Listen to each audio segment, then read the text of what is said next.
la Corte.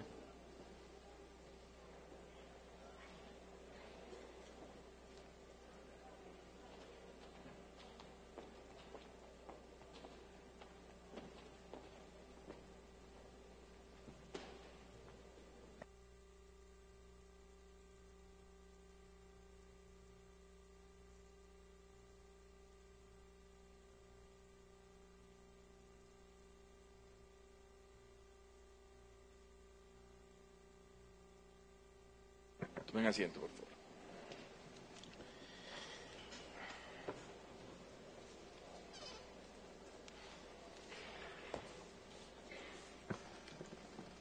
Muy bien, reanudamos esta audiencia para escuchar los alegatos finales y las observaciones finales de la Comisión Interamericana. Por favor, procedan a realizar los alegatos finales y para eso tienen la palabra los representantes de las presuntas víctimas. Les reitero que por favor se identifiquen previo a las intervenciones que realicen.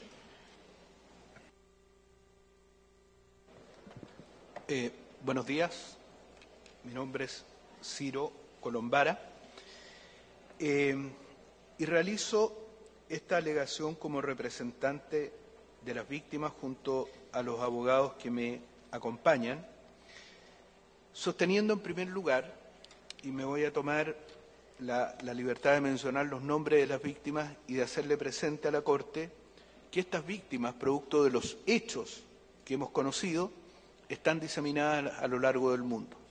En este minuto, vía Internet, algunas de las víctimas en Canadá, otras en Londres, otras en Chile, han seguido estas audiencias porque lo que se están jugando, en este caso, es sumamente relevante. Nosotros representamos a Álvaro Yáñez, tiene 84 años, a Omar Maldonado, 69 años, a Víctor Hugo Adriasola, 67 años, él está gravemente enfermo, a Iván Rojas, 69 años, Jaime Donoso Parra, 73 años, Alberto Bustamante, 73 años, a don Ernesto Galaz, que lo conocimos ayer, 87 años, a don Mario Cornejo, que nos acompaña, 68 años, a don Mario González, 77 años, también nos acompaña, a Manuel López, 73 años. Como digo, ellos siguen estas audiencias desde distintos países y representamos también a Belarmino Constanzo, uno de los condenados a muerte en los consejos de guerra, quien falleció en 2011, y representamos también a Gustavo Lastra, quien falleció hace 4 meses atrás, el 4 de enero, a los 84 años, y murió como un traidor a la patria, de acuerdo a las sentencias de los consejos de guerra.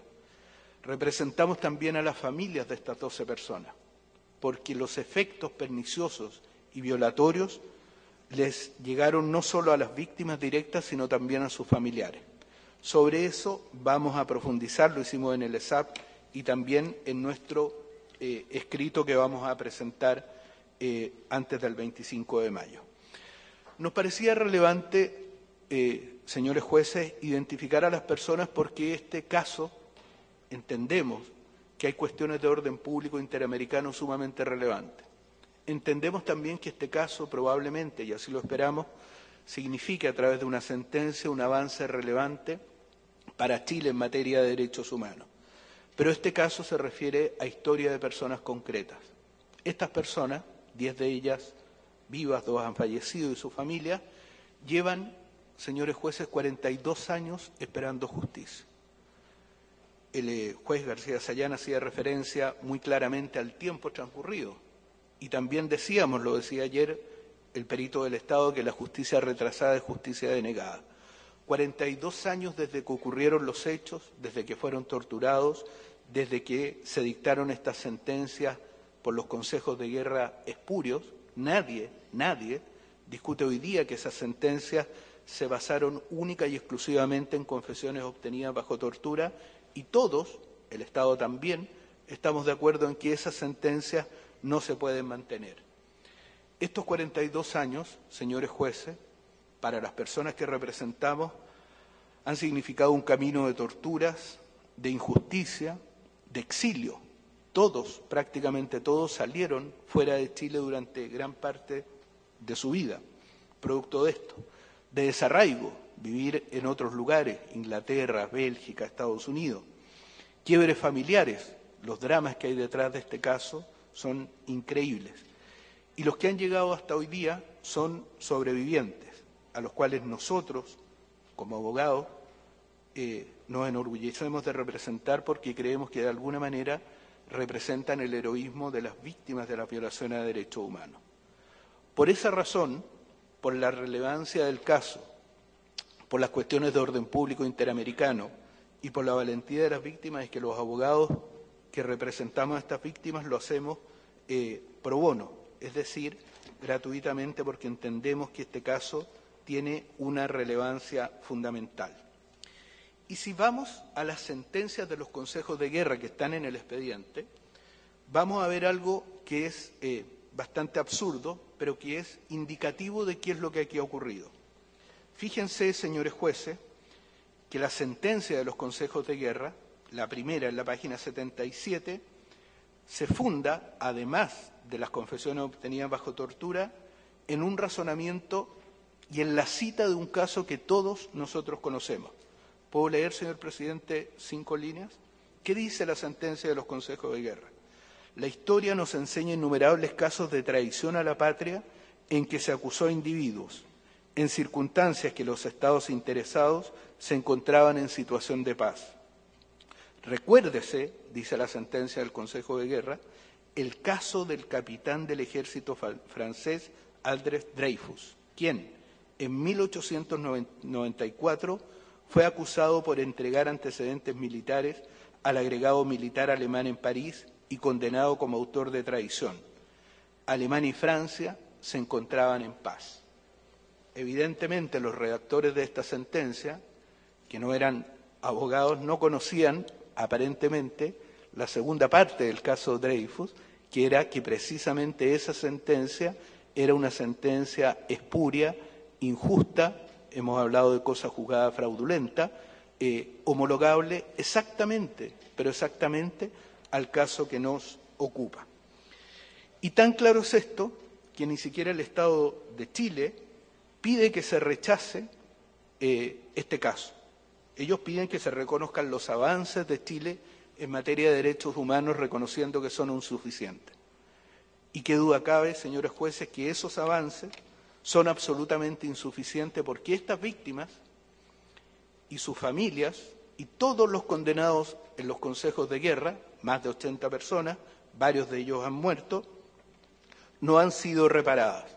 Y por lo tanto, claramente, creemos o sostenemos que deberá acogerse y deberá condenarse al Estado de Chile. Pues bien, del caso ante la Corte y de los testimonios de peritos, testigos y víctimas que hemos escuchado en estos 2 días de audiencia, nos permiten sostener, y creemos que no vamos a ser controvertidos en este punto, que los hechos sustanciales del caso no admiten discusión. Creemos que el Estado, o a través de sus peritos, o a través de su testigo, o a través incluso de sus presentaciones escritas, concuerda tanto con la Comisión como con nosotros en ciertos hechos que son la base fáctica de la discusión. Primero, que las víctimas fueron torturadas en la Academia de Guerra. El perito Valenzuela nos hablaba ayer de un consenso moral en Chile respecto de esto. El testigo Jorge Correa Sutil, y concordamos con la valoración en este punto, en la franqueza y sinceridad que hizo el juez Ventura Robles, reconocía, el testigo Correa Sutil, expresamente que no hay ninguna discusión en Chile hoy de que estas víctimas fueron torturadas en la Academia de Guerra. Segundo, que producto de estas torturas se les hizo confesar y firmar declaraciones para que cesaran las torturas. Con algo de vergüenza, ayer la víctima nos declaraba respecto de la vergüenza que él sentía al haber firmado bajo tortura confesiones por hechos que no había cometido. Tercero, y esto está, y basta leer la sentencia de los consejos de guerra, esas sentencias se basan única y exclusivamente desde la perspectiva probatoria en estas confesiones obtenidas bajo tortura. Cuarto, que las víctimas están reconocidas en la Comisión Valech, en la Comisión de Prisión Política y Tortura de 2004, con nombre y apellido circunstanciadamente en el lugar y con referencia incluso al lugar de ocurrencia de las torturas y a la consecuencia procesal en los consejos de guerra. Quinto, el Estado ha reconocido en su contestación y también, de alguna manera, a través del testigo y perito, que en el año 2001 la Corte Suprema chilena no tenía competencia para conocer del recurso de revisión y solo la tuvo a partir del año 2005. También es un hecho establecido que en el 2001 se intentó una nueva revisión, un segundo recurso de revisión, y que este fue rechazado. En séptimo lugar, está claramente establecido que no se han investigado todos los hechos de tortura de manera pronta y diligente, pese a que las víctimas han entregado, y nos remitimos a la declaración del perito Juan Méndez, indicios de tortura. Esos indicios son más que claros. Y recién en el año 2013, luego del informe de la Comisión Interamericana de Derechos Humanos, se impulsó un proceso respecto de estas víctimas en particular, pero no respecto de todas las víctimas de tortura en Chile. También es claro que en el 2006 hubo sobreseimiento respecto de algunas de las víctimas por no poseer secuelas en las investigaciones de las torturas de que ellos fueron objeto, y también es claro y no se controvierte, creemos, que hasta la fecha solo hay 2 condenados de los numerosos torturadores que participaron en estos actos. Sobre la base de estos hechos o sobre esta base fáctica, que entendemos que no existe discusión, creemos que, y no vamos a entrar al detalle de la cita de normas de la Convención, de las convenciones aplicables en este caso, solo vamos a hacer una referencia genérica al caso García de Lucero, creemos que en este caso existen 3 líneas de violación a la Convención, en 2 de las cuales coincidimos absolutamente con la Comisión Interamericana, y en una es una alegación que, enmarcándose en la base fáctica del caso, solo es impulsada por las víctimas. Primero, primera línea de violación a la Convención, la investigación de la tortura. Segundo, el acápite, revisión, anulación de sentencias. Y tercero, daño al honor y a la reputación. Primer punto, investigación de la tortura. Vamos a revisar 4 conceptos o ideas. Primero, el inicio de la investigación, el desarrollo de estas investigaciones, la condena a los responsables y el apoyo estatal. En cuanto al inicio de las investigaciones por los casos de tortura, el proceso al cual hace referencia el Estado que existe abierto hoy en día no se inició de oficio. La investigación o el caso de torturas no se inició de oficio. Se hizo a instancias de las víctimas. Y repito esta expresión o este concepto porque el perito Juan Méndez hoy día nos ha señalado claramente cuál es el estándar del derecho internacional de los derechos humanos en cuanto a que los Estados tienen la obligación, tan pronto existan indicios, de iniciar investigaciones penales por tortura. En Chile eso ocurrió a instancia de las víctimas. Y por otro lado, queremos precisar que el Estado de Chile tuvo no una, no 2, no 3, tuvo al menos 4 situaciones que califican como indicios para haber iniciado estos procesos de tortura. En primer lugar, y me remito a lo que señaló ayer el testigo, todos coincidimos que era un testigo experto, Jorge Correa Sutil, el informe de la Comisión Rettig en 1991. Y recordaremos la cita que hizo Branislav Marelich respecto de lo que señala el informe Rettig respecto de la reparación o las necesidades de reparación a las víctimas. En segundo lugar, en 2001, cuando se presenta el primer recurso de revisión, el que da origen a este caso, la Corte Suprema tuvo conocimiento de hechos de tortura respecto de los peticionarios. Claramente eran más que indicios y debieron haberse iniciado investigaciones. En tercer lugar, se presentó un caso penal por alguna de las víctimas el año 2001 y 2002. Sin embargo, esa investigación terminó en el sobreseimiento, es decir, no se acreditó nada respecto de 5 de las víctimas y solo se condenó por torturas a 2 personas respecto de 3 de las víctimas. Pero el Estado de Chile nuevamente no investigó la situación de tortura respecto de todas. El 2004, y acá la situación es palmaria, el informe Ballet de Comisión de Prisión Política y Tortura identifica ya ahora nominativamente a las víctimas de este caso dentro de las víctimas de tortura. Y no solo indica su nombre, dice dónde fue el lugar, la Academia de Guerra, cuál fue la época, el año 1973 y 1974, y señala cuál fue la consecuencia, obtener confesiones bajo tortura para fundar sentencias espurias, la sentencia de los consejos de guerra. Y si eso no fuera suficiente, el año 2011, en el segundo recurso de revisión de otros afectados, nuevamente el Estado de Chile conoció hechos o antecedentes que al menos calificaban, cito al perito Juan Méndez, como indicios para haber iniciado investigaciones por tortura. En cuanto al desarrollo de esta investigación, que todavía está abierta, claramente no fue efectiva. No se condenó ni investigó a todos los responsables, pese a que el comandante Ernesto Galás dio nombres no solo de los 2 únicos torturadores que han sido condenados, sino de decenas de personas más que participaron en estos hechos. Y además se excluyó como víctimas a varias personas porque no tenían secuelas y no se habían acreditado que hayan sido víctimas de tortura. En esa época el protocolo de Estambul no se aplicaba, pero evidentemente una tortura no se podría investigar como una situación de lesiones graves, más aún cuando han transcurrido 30 años desde la ocurrencia de los hechos. En cuanto a las condenas, solo se ha condenado a 2 personas en Chile por este episodio masivo y sistemático de tortura en la Academia de Guerra. Y claramente entonces el Estado no ha conducido investigaciones serias, prontas y profundas respecto de las torturas. Y por último, refiriéndonos a esta primera línea de violaciones, lo cierto es que el Estado de alguna manera ha pretendido sostener que las víctimas tienen la obligación de impulsar estos procesos o investigaciones por tortura y que las víctimas han sido apoyadas y de algún modo reparados por el Estado. Eso no es cierto.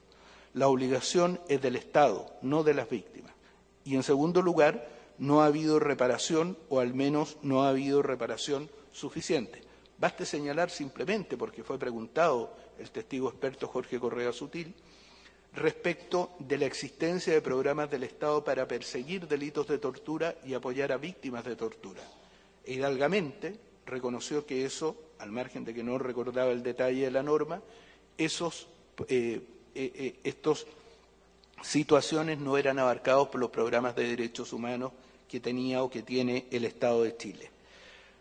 Digo simplemente, para terminar este punto, que la obligación desde el punto de vista del derecho internacional de los derechos humanos es investigar, procesar y castigar las torturas. Esa es una obligación del Estado. El perito Juan Méndez fue clarísimo, incluso citó un precedente del Tribunal Europeo de Derechos Humanos, al SOI con Turquía, que nos parece que es absolutamente claro respecto de este punto, y evidentemente acá hay cuestiones de orden público interamericano que también están envueltos. Y el concepto de indicios nos parece, y esperamos que sea desarrollado por la sentencia de esta Corte.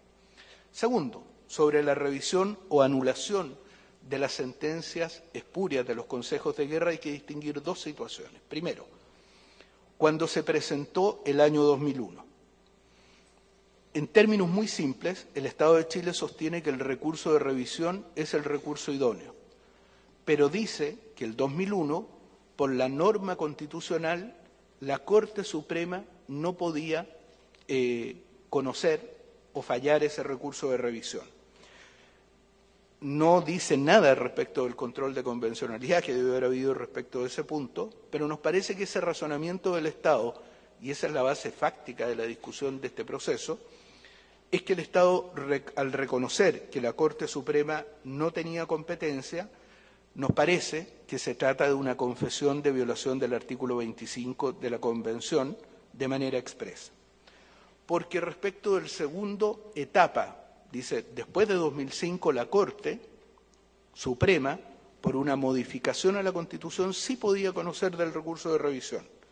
Efectivamente, esa modificación se produjo, pero lo cierto es que en el 2011 otras víctimas presentan un recurso de revisión y este también es rechazado ya no por falta de competencia, sino de manera absolutamente infundada o no explicada en la sentencia por razones probatorias.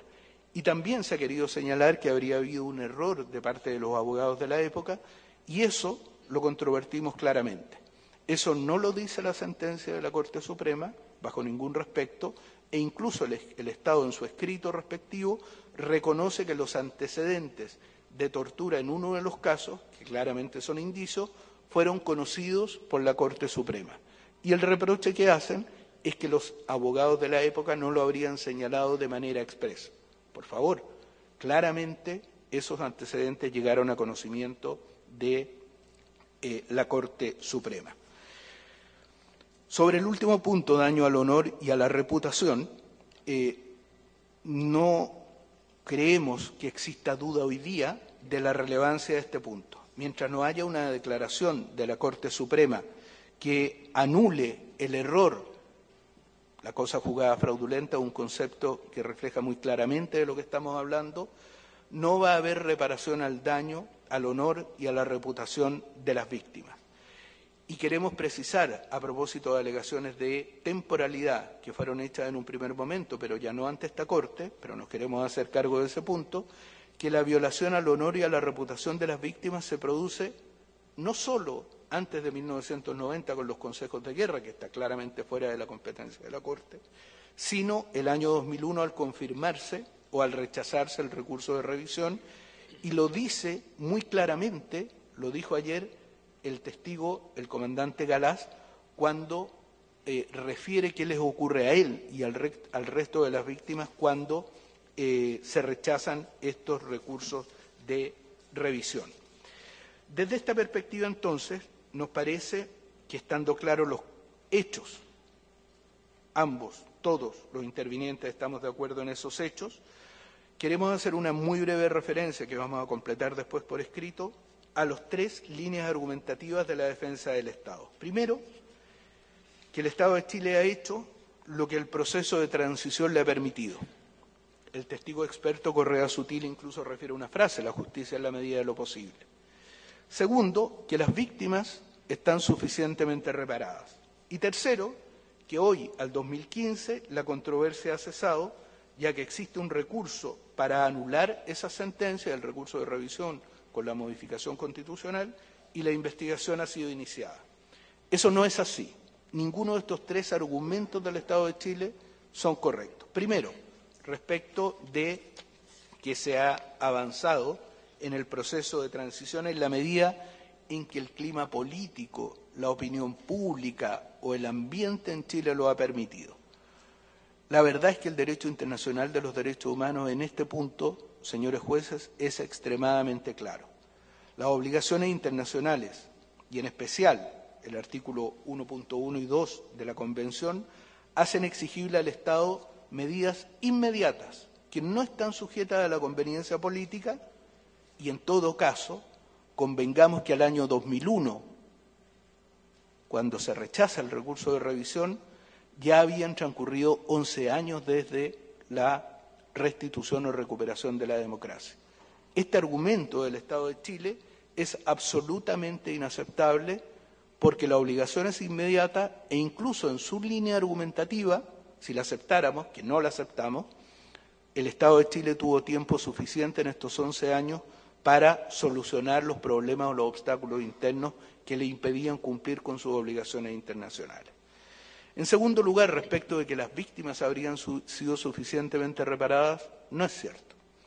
Las víctimas han sido reparadas en algunas violaciones a sus derechos, pero no lo han sido de ninguna manera respecto de la investigación por las torturas de que fueron víctimas, respecto de la anulación de las sentencias y respecto de la reparación a su honor.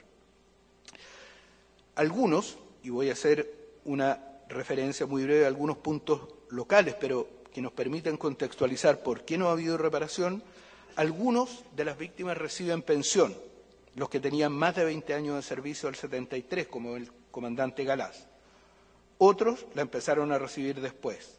Pero esa pensión no emana o no es consecuencia de las violaciones de derechos humanos que ellos sufrieron, sino por el hecho de haber sido oficiales o suboficiales de la Fuerza Aérea hasta 1973.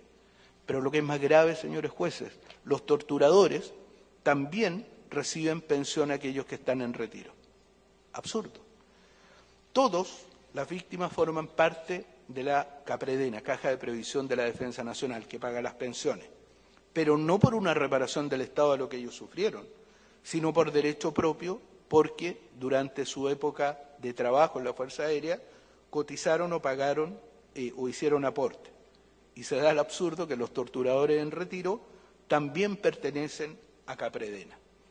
Se ha hecho mucho caudal desde el punto de vista simbólico de un acto de reparación en Quinteros, y se dice en la presentación escrita por el Estado que se le devolvió al comandante Galás su tifa, su identificación, pero esa le correspondía nuevamente por derecho propio, por haber sido comandante de la FACH, y resulta, y esto es absurdo, que los torturadores también tienen la tifa o esta identificación. Lo cierto es que al día de hoy, en cuanto a la investigación de torturas, recién el año 2013 se ha iniciado una investigación o se ha desarrollado una investigación a instancias del Estado de Chile, puntualmente a instancias de la fiscal del Poder Judicial chileno, pero con motivo del informe de la Comisión Interamericana de Derechos Humanos. Antes solo habían habido acciones a instancias de las víctimas, y tanto es así que respecto de todas las otras víctimas de tortura en Chile no existe, y citamos lo que dice Constanza Collarte, la perito designada por el mismo Estado de Chile, no existen investigaciones respecto de las miles de víctimas de tortura en el Estado de Chile. Es decir, esta investigación es absolutamente excepcional y afirmamos seria y responsablemente que ha tenido un impulso solo porque el caso había sido objeto de un informe del artículo 50 por parte de la Comisión y era inminente que iba a ser presentado también ante la Corte Interamericana. El Estado no puede sostener seriamente, y suponemos que no lo hará, que Chile ha investigado diligentemente las torturas de que fueron víctimas las personas que representamos. Adicionalmente, y reitero lo que ya dije, no existe un programa estatal que apoye o que impulse judicialmente, como sí ocurre respecto de detenidos desaparecidos, por ejemplo, las investigaciones de los casos de tortura. Y en relación a la anulación de las sentencias, ayer escuchamos un peritaje del profesor Valenzuela que nos explicó con un nivel de detalle asombroso el derecho local, pero que no explicó un hecho irredarguible o indesmentible.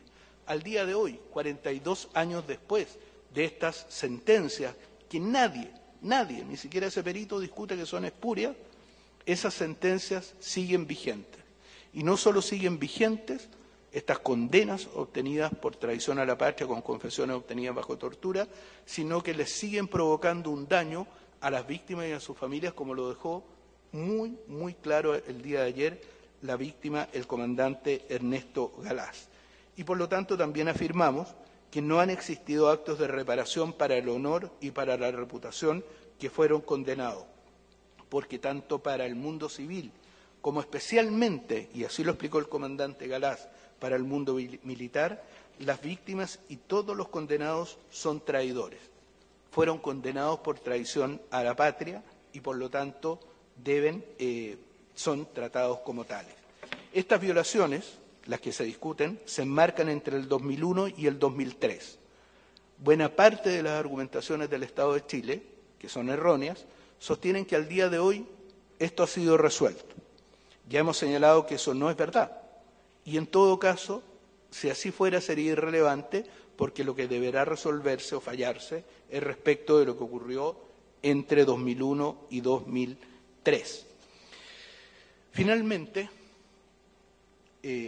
quiero señalar que este camino de 42 años para las víctimas, para quienes han logrado llegar ante la Corte, lo que ya es, y lo quiero decir como abogado de ellos, una forma de reparación, que hayan sido escuchados, tratados con respeto, valorado su sufrimiento, eso ya es una mínima reparación para las víctimas, pero no tenemos duda y compartimos la pregunta del juez García Sayán: ¿cómo es posible que a 42 años de esta tortura y de estas condenas y a 25 años del restablecimiento de la democracia en Chile, el Estado de Chile no haya sido capaz de resolver las cuestiones fundamentales, fácticas en este caso?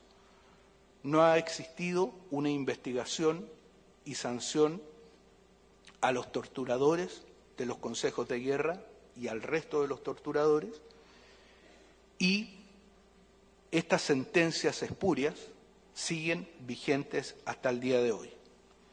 Por lo tanto, lo que nosotros queremos pedir es lo siguiente. Primero, que se declare la violación del Estado de Chile a la Convención Americana y a la Convención sobre Prevención de la Tortura por parte del Estado a las víctimas de este caso y a sus familiares.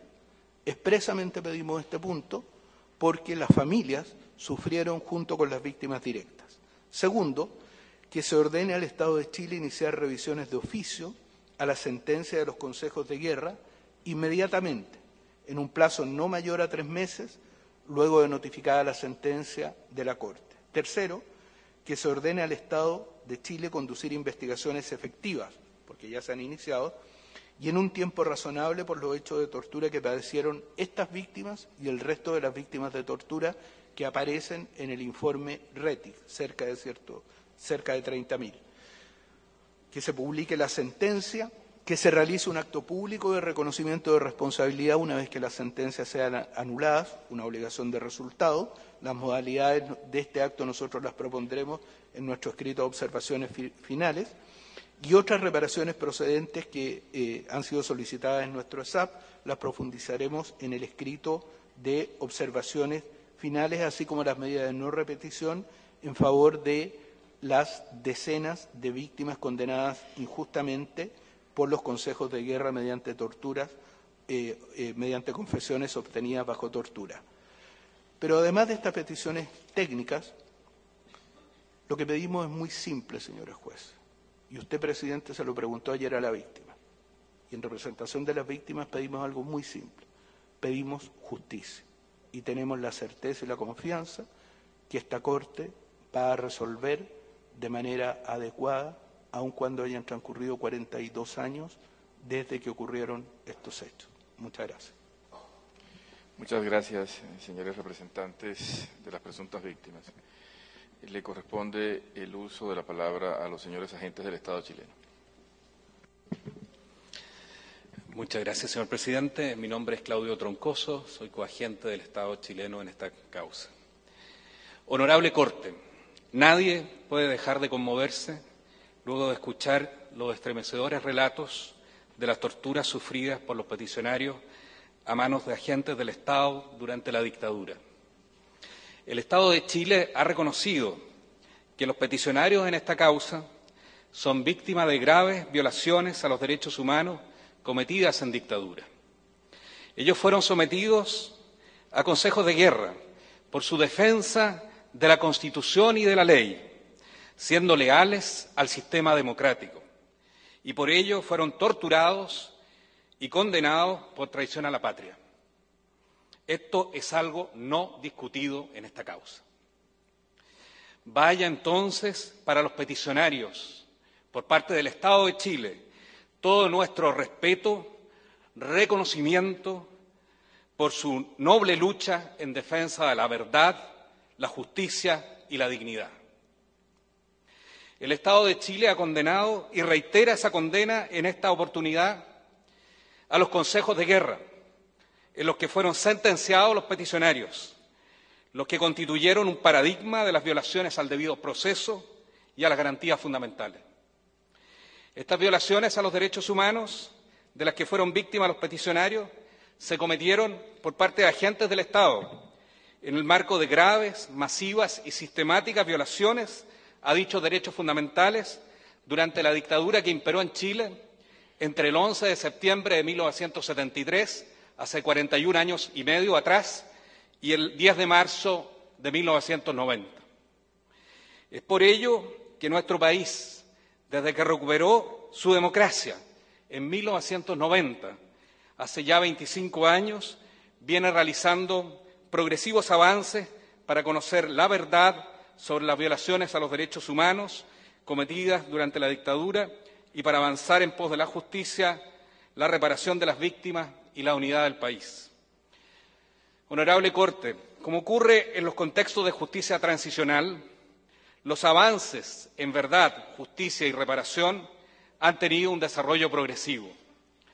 Es imposible, Honorable Corte, lograr todos estos objetivos el primer día de recuperada la democracia, incluso el primer tiempo. La experiencia de las transiciones de las dictaduras a la democracia nos indica que se requieren a veces de muchos años para avanzar en lograr mayor verdad, justicia y reparación posible. El Estado y la sociedad chilena, señor presidente, en estos 25 años jamás ha descansado en lograr este objetivo y jamás lo hará. Nunca es tarde para avanzar en la justicia. Permítame, Honorable Corte, hacer una contextualización institucional que creo que es indispensable en esta materia. Todos estos esfuerzos de verdad, justicia y reparación no parten del vacío, parten de un contexto institucional. Chile, el año 1990, transitó a la democracia saliendo de una dictadura muy terrible que sufrimos durante 17 años. Esa dictadura dejó una constitución impuesta el año 1980 y sobre esa base hubo que transitar a la democracia. Esa constitución establecía enclaves autoritarios y sobre esos enclaves autoritarios hubo que tratar de avanzar en materia de derechos humanos y democracia. ¿Qué enclaves autoritarios existían, por ejemplo? Primero, la continuación en el cargo de comandante y jefe del ejército del general Augusto Pinochet. Eso estaba señalado en la Constitución y estaba señalado por un periodo de 8 años, a partir del año 1990. Y luego de esos 8 años iba a pasar a ser senador vitalicio. Eso estaba en la Constitución de 1980, uno de los enclaves autoritarios. Otro de los enclaves autoritarios, señor presidente, fue la presencia en el Congreso de senadores designados. El bloque político que apoyó al gobierno del presidente Aylwin, señor presidente, ganó en 1989 el 60% de los escaños en la Cámara de Diputados y el 58% de los escaños en el Senado. Sin embargo, por obra y gracia de los senadores designados, 10 al principio, pasó a tener minoría en el Senado. O sea, de tener el 58% de los escaños, pasó a tener minoría. Ese es el contexto político, presidente, en que se desarrollaron estos esfuerzos. Tercer enclave autoritario, la inamovilidad de los comandantes en jefe de las Fuerzas Armadas, establecida en la Constitución. Todos estos enclaves autoritarios, para removerlos, Honorable Corte, se requerían de los 2/3 de los senadores y diputados en ejercicio y, en algunos casos, de los 3/5. El bloque político que apoyó al presidente Aylwin no tenía mayoría en el Senado, no por la voluntad popular, sino por la presencia de estos senadores designados. Este es el contexto político en que debió efectuarse todos los avances incesantes que ha habido desde 1990 en verdad, justicia y reparación. A pesar de todos estos inconvenientes y todos estos obstáculos, presidente, el presidente Aylwin tuvo el coraje de instalar la Comisión Nacional de Verdad y Reconciliación. Y esa comisión identificó más de 2.000 víctimas de graves violaciones a los derechos humanos, constituidas por desapariciones forzadas de personas y ejecuciones sumarias. víctimas que sumaron más de 3.000 luego del trabajo de la Corporación de Reparación y Reconciliación que sucedió en esa tarea a la Comisión de Verdad y Reconciliación. Ahí se desarrollaron también las primeras políticas de reparación mediante la ley de reparación que se dictó luego del informe de la Comisión de Verdad y Reconciliación. Luego comenzó, señor presidente, el proceso de avance en la investigación de estos hechos, también en la justicia, en casos emblemáticos. Se logró el año 1995, señor presidente, la condena del jefe de la Policía Secreta chilena, ¿no es cierto?, y de otros oficiales, en ese momento, y luego de otros oficiales, por crímenes atroces contra los derechos humanos, como fue el atentado en Washington a el ex canciller Orlando Letelier.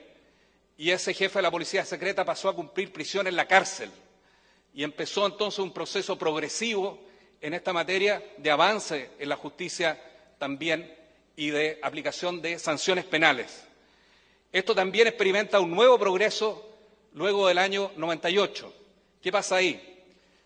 Se cambia la composición de la Corte Suprema. La Corte Suprema hasta esa época había sido bastante indulgente, por decirlo menos, en la composición de esa Corte Suprema con la investigación de estos hechos. No habían avanzado esta investigación de estos hechos y se había aplicado derechamente el decreto de ley de amnistía. Se cambia la composición de la Corte Suprema, se renuevan 11 de los 21 integrantes de la Corte Suprema y esa renovación implica un cambio en la jurisprudencia de la Corte Suprema y permite avanzar al juicio y castigo de estas graves violaciones a los derechos humanos. Luego sigue la mesa de diálogo, el año 99, en donde por primera vez las Fuerzas Armadas reconocen estos hechos. Finalmente, la Comisión Walech, que conocemos, y el avance de la investigación hoy día en causas de violación de derechos humanos, especialmente en desaparecidos y ejecutados, lleva en la totalidad de los casos investigados por parte del Poder Judicial y se ha avanzado también en casos de tortura. De manera tal de que no es posible analizar estos elementos partiendo desde el vacío. Es importante tener presente el contexto político, institucional en que se desarrollan. Y quiero afirmar, presidente, que Chile ha hecho esfuerzos enormes en esta materia. Lo ha dicho esta mañana el perito que hemos escuchado, Méndez. Ha dicho, ¿no es cierto?, que son admirables los esfuerzos realizados por el Estado de Chile en esta materia. Contribuciones geniales, ha señalado. Todos esos son elementos que hay que tener presentes para considerar, ¿no es cierto?, la investigación de estos casos y cómo se ha avanzado en esta materia. Señor presidente, honorable Corte, los peticionarios en esta causa eran miembros de las Fuerzas Armadas a la época en que sufrieron gravísimas violaciones a los derechos humanos por parte de sus propios camaradas de armas. Luego fueron condenados por consejos de guerra, salieron al exilio y fueron apartados de toda vinculación con su antigua institución, considerándolos sujetos indeseables. Es por ello que cobra tanta importancia que el año 2003 la Fuerza Aérea de Chile haya realizado un acto denominado Reencuentro de la Familia Aérea, en una base aérea con el objeto de acoger nuevamente a quienes fueron injustamente alejados de la institución. Este acto, encabezado por la ministra de Defensa de la época y actual presidenta de Chile, Michelle Bachelet, y por el comandante y jefe de la Fuerza Aérea de la época, fue altamente valorada por diversos asistentes al mismo. En esta oportunidad, y con esto voy a terminar este segmento de nuestra exposición y daré la palabra al siguiente orador, el Estado de Chile reitera formalmente su plena disposición a realizar nuevos actos de reparación simbólica a favor de los demandantes en esta causa. Por último, presidente, en mi exposición quiero señalar que que respecto de la alegada infracción al derecho a la honra, el Estado coincide con la Comisión Interamericana de Derechos Humanos en su informe de fondo, en cuanto a considerar que no fue acreditada dicha violación en esta causa. Y damos por expresamente reproducido aquí los argumentos ya señalados por el Estado en su escrito de contestación. Con la venia de esta Corte, dejaré ahora con la palabra al señor Jaime Madariaga, que está a mi lado, que se hará cargo de la alegada falta de recurso efectivo en el ordenamiento jurídico chileno para la exclusión de la tortura como medio de prueba. Gracias, presidente. Honorable Corte. En relación al recurso efectivo hay dos posiciones, la de la peticionaria y la de la comisión. La comisión afirma en su informe de fondo que el marco normativo constituye en sí mismo un obstáculo para que la justicia revise las decisiones de los tribunales militares en tiempo de guerra. Pero agrega que en el presente caso la Corte Suprema contribuyó a perpetuar este impedimento por la vía de la interpretación al no hacer un control de convencionalidad. Ese es el reproche que hace. Y así hace una crítica contradictoria, porque, por una parte, reprocha no adecuar la legislación, pero al mismo tiempo reprocha no hacer una interpretación convencional, con un control de convencionalidad. ¿Y por qué es contradictoria además? Porque no se puede vulnerar ambas obligaciones al mismo tiempo y porque omite una información muy importante en el informe, que es que Chile, el año 2005, reformó la Constitución política y adecuó la legislación para que existiera un recurso efectivo. Esa es una cuestión que efectivamente, como planteó la peticionaria, es una cuestión de hecho no desconocida. Antes del año 2005, la Constitución impedía a la Corte Suprema conocer de estas sentencias dictadas por los tribunales militares en tiempos de guerra. Y por otra parte, la peticionaria plantea dos hipótesis, y lo ha hecho acá. Dice, si la tesis probada es que el recurso de revisión permitía revisar las sentencias, la violación se cometería por la conducta de la Corte Suprema, y si el recurso de revisión, al tiempo que se presentó este recurso, no permitía a la Corte Suprema revisar las sentencias, la violación estaría por la norma constitucional, que era contraria a la Convención Americana. Lo que no se ha planteado, sí, ni por la peticionaria, ni por la comisión, ni en su escrito, ninguno de sus escritos, es una posible tercera hipótesis, que no se ha planteado como una infracción de una obligación internacional del Estado previamente, cuál sería una omisión de hacerlo de oficio, como ha surgido aquí de algunas preguntas de la Corte, de la Honorable Corte y de la declaración del perito señor Méndez. Eso no se ha planteado antes, no ha sido una alegación que se haya discutido con anterioridad. Entonces resulta evidente que hay que referirse a la reforma del año 2005. Y, como se ha planteado, después de varios intentos, esfuerzos de romper ese quórum que había dejado la dictadura, logró modificarse la Constitución y hoy el artículo fue modificado y la Corte Suprema puede conocer del recurso de revisión en estas materias, a través del recurso de revisión. Y la peticionaria dice, textualmente, si existieron dudas sobre la incompetencia de la Corte Suprema para conocer de la revisión de las sentencias de los consejos de guerra en 2001, con la reforma de 2005, estas se despejaron. Y estamos completamente de acuerdo en ese punto. Y agregan que el año 2011 se presentó un nuevo recurso de revisión, que también fue rechazado, pero hay que hacer presente lo siguiente. Ese recurso fue inadmisible, no por incompetencia. La Corte se estimó competente. Y dicen ellos que se rechazó por cuestiones de fondo. Y eso no es correcto, se rechazó por cuestiones de orden formal. Se declaró la inadmisibilidad del recurso, pero la Corte entró a conocer de él, no se declaró incompetente. Ahora, esto es importante porque nada impide que los peticionarios vuelvan a presentar un recurso de revisión. Lo pudieron hacer desde el año 2005 y no se ha hecho. ¿Y cuál es la obligación que tiene el Estado en esta materia? Tiene la obligación de adecuar su legislación interna a la legislación internacional. Y la pregunta entonces es, ¿cumplió con esa obligación internacional? Y la respuesta es que sí, cumplió con esa obligación. Adecuó la norma de la Constitución política para que la Corte Suprema pudiera conocer de este recurso de revisión en contra de esas sentencias. Cumplió su obligación. Y se dice que el recurso no es idóneo porque habría un caso en que se rechazó el recurso de revisión en el 2011. Y sobre ese punto quiero plantear tres cuestiones que permiten sostener que no se puede hacer esa conclusión, de que el recurso sea no idóneo porque hubo un rechazo en el 2011. esa conclusión es errada. ¿Por qué? Primero, tratándose de la comisión, omite la reforma del año 2005 y porque basta una rápida mirada a la página web del Poder Judicial en Chile para constatar que al menos 15 recursos de revisión en materia penal han sido acogidos, tanto del antiguo sistema penal como del nuevo. Pero la norma en esta materia es casi exactamente la misma. Y finalmente, por una cuestión de lógica, no se puede pretender obtener una regla general de un solo caso. Eso atenta contra las normas de la lógica. Ahora, quiero sí hacer presente una reflexión que hace la peticionaria en su escrito, en su ESAP, en el párrafo 592, cuando dice que, a propósito de este rechazo del recurso de revisión, dice que la Corte Suprema rechaza la revisión dando a entender que no tenía competencia.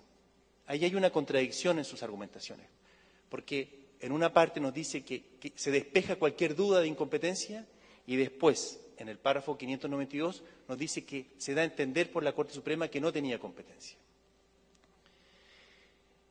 Ahora, la verdad es que ha sido esta honorable Corte la que ha establecido cuándo un recurso se entiende efectivo y cuándo lo es. Cuando es capaz de producir el resultado para el que ha sido concebido. No es que necesariamente lo produzca para demostrar la efectividad del recurso. Y no conlleva necesariamente una violación a la protección judicial el rechazo de un recurso. Puede haber protección judicial, puede haber un recurso efectivo, puede ser idóneo e igualmente el recurso puede ser rechazado.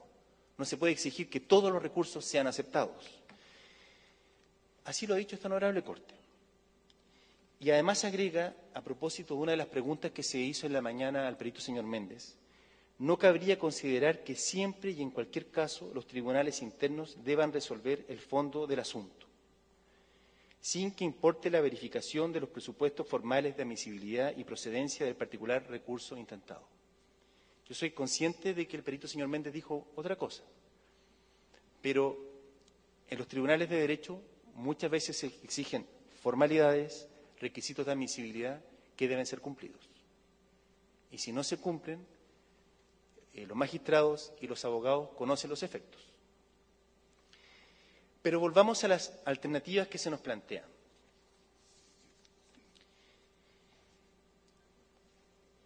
La peticionaria nos pone cualquiera de estas dos hipótesis. Entonces, olvidándonos ya de esta adecuación a través de la reforma constitucional, sostienen que igual habría un incumplimiento por la actividad de la Corte Suprema.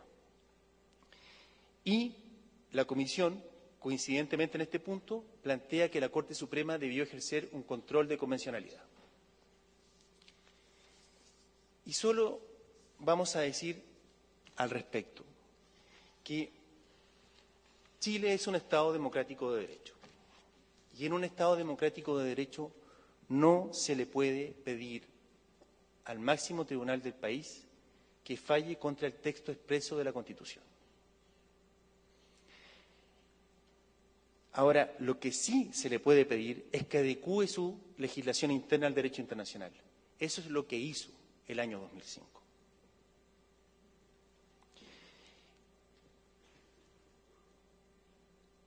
Y evidentemente, esta posibilidad de cumplir sus obligaciones a través de la adecuación de la legislación interna presupone que hay normativa interna que no está ajustada a la Convención Americana y a la legislación internacional. Cuando el Estado adecúa esa normativa, cumple su obligación. Chile lo hizo hace más de 10 años. Es verdad que la Comisión no se refirió a esto en su informe, nosotros lo hacemos con toda fuerza. Y con la misma fuerza recalcamos que lo que no podía hacer la Corte Suprema era vulnerar el texto expreso de la Constitución, sino que lo que hizo el Estado de Chile fue adecuar su legislación interna para que la Corte Suprema ahora sí pueda conocer de este recurso. Señor presidente, Rodrigo Quintana, por el Estado de Chile. Quisiera referirme, por último y para concluir, a uno de los aspectos centrales que dicen relación con esta controversia y que tiene que ver precisamente con el tema de las medidas que ha adoptado el Estado de Chile para combatir la tortura y para sancionar a quienes han perpetrado actos de tortura y, por último, para reparar a quienes han sido víctimas de tortura. No voy a referirme al contexto que ha descrito adecuadamente el embajador Troncoso antes que yo, pero sí quisiera decir que evidentemente, y esto es así, no podemos negarlo, el desarrollo de las políticas del Estado de Chile para combatir y sancionar la tortura no puede ser analizado realmente sin tener en cuenta ese contexto. Y es en ese contexto en el que yo me voy a referir a él. Y lo voy a hacer, honorable tribunal, haciendo referencia a las peticiones que en esta materia han planteado tanto la Comisión Interamericana de Derechos Humanos como las víctimas y además a aquellos aspectos en los que ellos nos atribuyen un incumplimiento de obligaciones internacionales. Y esto se refiere a tres aspectos, básicamente, como ya se ha señalado. En primer lugar, la violación de nuestra obligación de investigar los actos de tortura en relación con este caso. En segundo lugar, la no aplicación del principio iura novit curiae en relación con la Convención contra la Tortura. Y en tercer lugar, la obligación de adoptar disposiciones de derecho interno para adecuar nuestra legislación a los estándares internacionales. Y esto se habría traducido en que, en definitiva, no se habrían, por tanto, adicionalmente adoptado medidas para reparar adecuadamente a las víctimas de la tortura y a sus familiares. Sin embargo, honorable tribunal, quisiera afirmar que en concepto del Estado de Chile ninguna de estas hipótesis es correcta y que en realidad no se ha configurado en esta materia ninguna infracción que pueda ser imputable y pueda generar responsabilidad internacional del Estado. Primero, en relación a las investigaciones judiciales. Decir nada más que, y quiero ser muy breve en esto porque todo está bastante explicado en los escritos, pero aquí hay dos momentos que es necesario distinguir. Un primer momento que tiene que ver con la primera investigación, 1058 del año 2001, en la que efectivamente, como se ha señalado, en definitiva se reconoció la calidad de víctimas de tortura a 3 de los peticionarios de este caso y se condenó a 2 personas y se excluyó de ese reconocimiento a algunos de los restantes peticionarios. Un segundo momento que tiene que ver con la investigación que se comienza a sustanciar en el año 2013, es efectivo lo que señalan el representante de los peticionarios, se hace a petición de parte y no se hace de oficio, pero es ampliada de oficio a la totalidad, no solo de los peticionarios de este caso, sino a la totalidad de las personas que fueron víctimas de tortura como consecuencia de los consejos de guerra, particularmente de este Consejo de Guerra, el 1-73. Y respecto de esta investigación, esta es una investigación penal que se encuentra actualmente pendiente, que es sustanciada por un ministro en visita, es la fórmula que tenemos en Chile para asignar un juez especial para investigar casos en el marco del antiguo sistema procesal penal, y es este ministro en visita quien sustancia esta investigación que, como digo, está pendiente y, en consecuencia, el Estado está cumpliendo con su obligación de investigar. No ha concluido y, por tanto, todavía no hay ninguna sentencia condenatoria.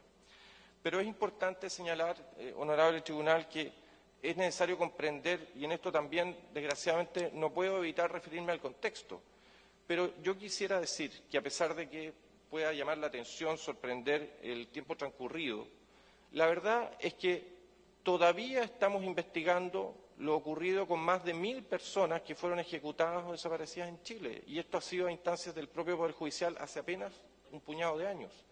Recién en el 2007, o sea, 34 años después del golpe de Estado, 34 años después, y 17 años después de la recuperación democrática, todavía estamos descubriendo la existencia de centros de detención y exterminio de personas como el Centro Simón Bolívar, que recién supimos de él el 2007 porque no hubo sobrevivientes. Entonces, yo creo que no resulta adecuado ni razonable pretender analizar la capacidad del Estado de Chile para investigar los actos de tortura, prescindiendo de este contexto, un contexto mayor en el que las investigaciones judiciales impulsadas por el propio Poder Judicial chileno, con sus recursos, todavía investigan el paradero de los detenidos desaparecidos y de los ejecutados políticos. más de 1000 casos. Quisiera decir que además dentro de esos casos también hay casos de tortura y apremios ilegítimos que están siendo investigados con ocasión de la investigación de la desaparición forzada y de los crímenes cometidos por la dictadura. En consecuencia, estimamos que esta obligación de investigar en este caso se está cumpliendo plenamente. En segundo lugar, en relación a la aplicación del principio del iura novit curiae, evidentemente, como este honorable tribunal sabe mejor que yo, el derecho lo conoce el juez y es él el que decide, en definitiva, el juez qué normas se aplican a cada caso. Sin embargo, señor presidente, estimamos que eso no libera a las partes de la obligación de cumplir con las normas procesales. Y eso es particularmente evidente en este caso, desgraciadamente, quiero decirlo, honorable tribunal, porque si un recurso de revisión presentado el año 2011 es, en definitiva, rechazado por defectos de forma, eso no tiene que ver, o digamos, evidentemente hay ahí una actividad de la parte que no puede ser sustituida, entendemos nosotros, por el tribunal. Es cierto que el iura novit curiae es un principio que da lugar a muchas discusiones y distintas formas de entenderlo e interpretarlo. Sin embargo, creemos que en este punto entender que es obligación del tribunal incluso subsanar los defectos de forma de la presentación de una de las partes es una interpretación extrema. Por último, en esta parte quisiera decir que el Estado de Chile ha adaptado su derecho interno a las normas del derecho internacional, ha ratificado los tratados internacionales sobre la materia, ha desarrollado, y me hubiese gustado detenerme más en este punto, una reforma procesal. Señora gente, concluye su argumentación con tranquilidad, así como se le concedió a los representantes, usted también la tiene. Muchas gracias, señor presidente. Quisiera decir que el Estado de Chile ha desarrollado, y se ha mencionado tangencialmente, pero creo que vale la pena detenerse en ello, una reforma de su sistema procesal penal completa entre los años 2000 y 2005, que entre otras cosas se funda precisamente en un dato que yo creo que puedo señalar con toda propiedad ante este honorable tribunal. El sistema procesal penal antiguo chileno, como buena parte de los sistemas inquisitivos, finalmente se basaba, las sentencias condenatorias se basaban en las confesiones, era prácticamente el único medio de prueba. No es distinta a la realidad de Chile de la de buena parte de América Latina en esta materia. Y lo que se hizo fue reemplazar el sistema precisamente para evitar que a través de confesiones forzadas por tortura pudiese conducirse a determinados resultados procesales.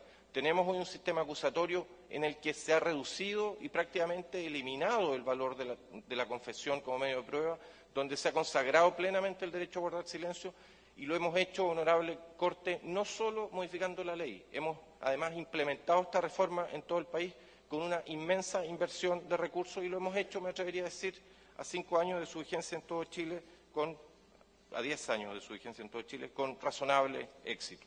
En consecuencia, hemos adoptado múltiples medidas legislativas en esta materia. Quisiera además decir algo que me parece importante para que no conduzca a error. Chile nunca ha invocado su derecho interno para justificar el incumplimiento de una obligación internacional. Por el contrario, y siguiendo lo que ha dicho el perito Juan Méndez esta mañana, lo que hemos hecho con la reforma constitucional del año 2005 es remover el obstáculo de derecho interno que existía para que la Corte Suprema pudiese conocer de los recursos de revisión. Y por eso hoy podemos afirmar categóricamente que no existe ningún obstáculo para que eso ocurra, porque lo removimos mediante una reforma constitucional. Nunca hemos usado el derecho interno para justificar el incumplimiento de nuestras obligaciones. En materia de reparaciones, honorable Corte, algo ha señalado ya el embajador Troncoso, yo quisiera nada más decir lo siguiente. Es evidente que no hay manera en la que nosotros podamos reparar integralmente el sufrimiento que experimentaron las víctimas de la tortura en Chile, como el comandante Galás, a quien escuchamos ayer. Pero también yo creo que deben ser valorados los esfuerzos desarrollados por el Estado de Chile en esta materia.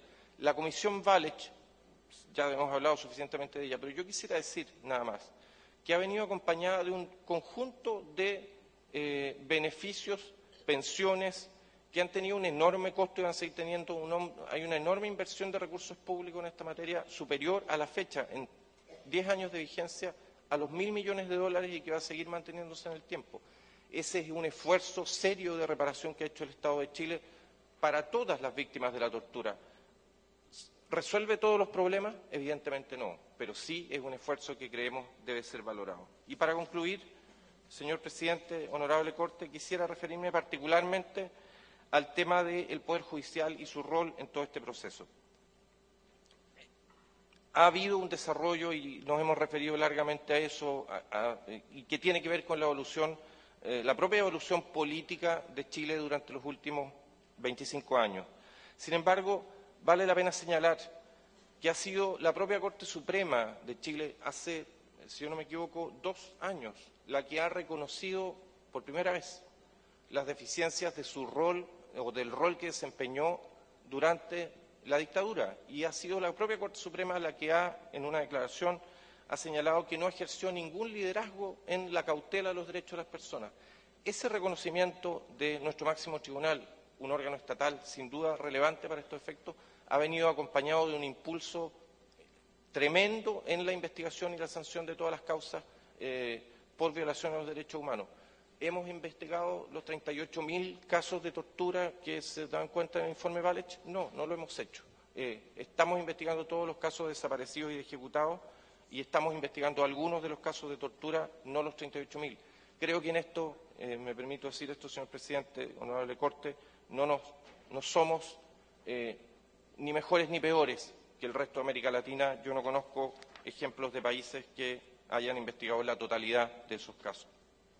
Para concluir, y ahora sí para concluir, señor presidente, quisiera decir que nosotros creemos realmente que en torno a las peticiones que se han planteado por los peticionarios, muchas de ellas, y como lo ha señalado mi distinguida contraparte, ni siquiera las controvertimos.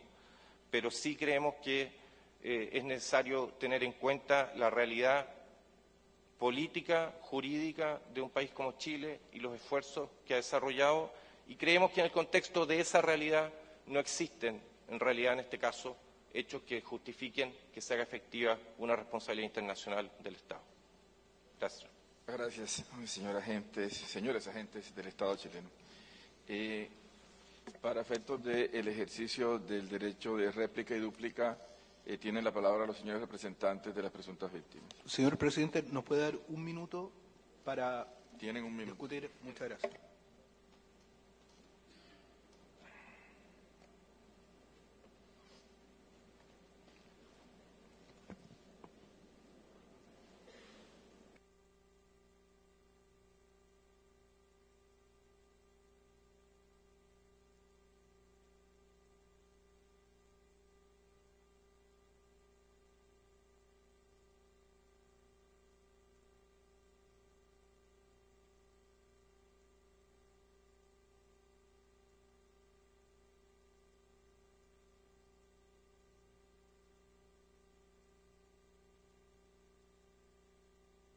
Muy bien.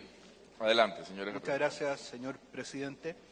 En estos 5 minutos nos vamos a hacer cargo de algunas de las afirmaciones del Estado de Chile, otras las vamos a profundizar en nuestro escrito de observaciones. En primer lugar, y vamos a partir por el final, claramente el Estado de Chile ha señalado no controvertir o estar de acuerdo con muchos de los hechos que nosotros hemos señalado que se encuentran acreditados.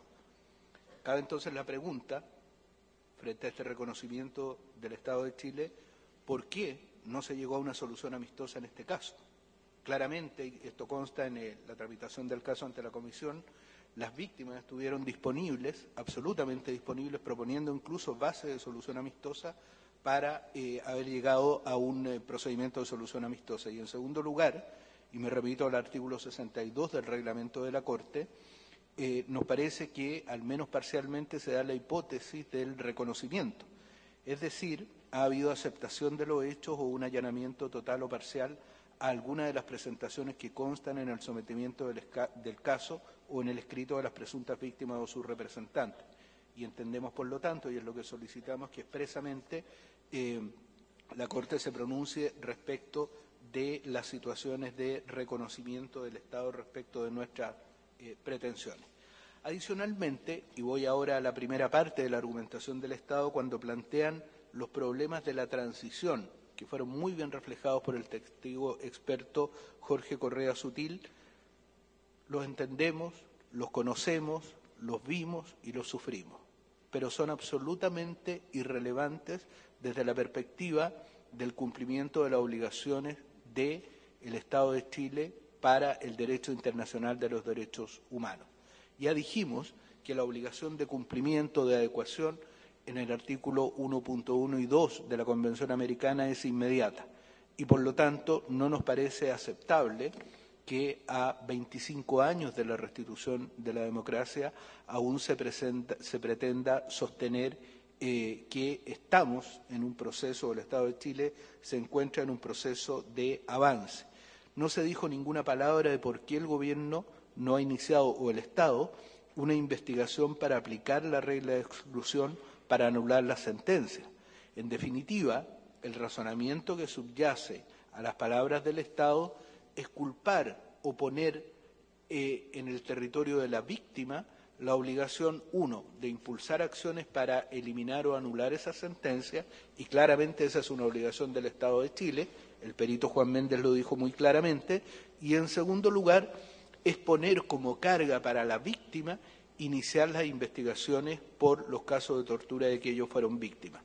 El Estado reconoce, tal como nosotros lo dijimos, que estas investigaciones fueron iniciadas a instancia de la víctima, y nosotros reconocemos lo que ellos señalan en cuanto a que estas fueron ampliadas el año 2013 por parte de la fiscal judicial.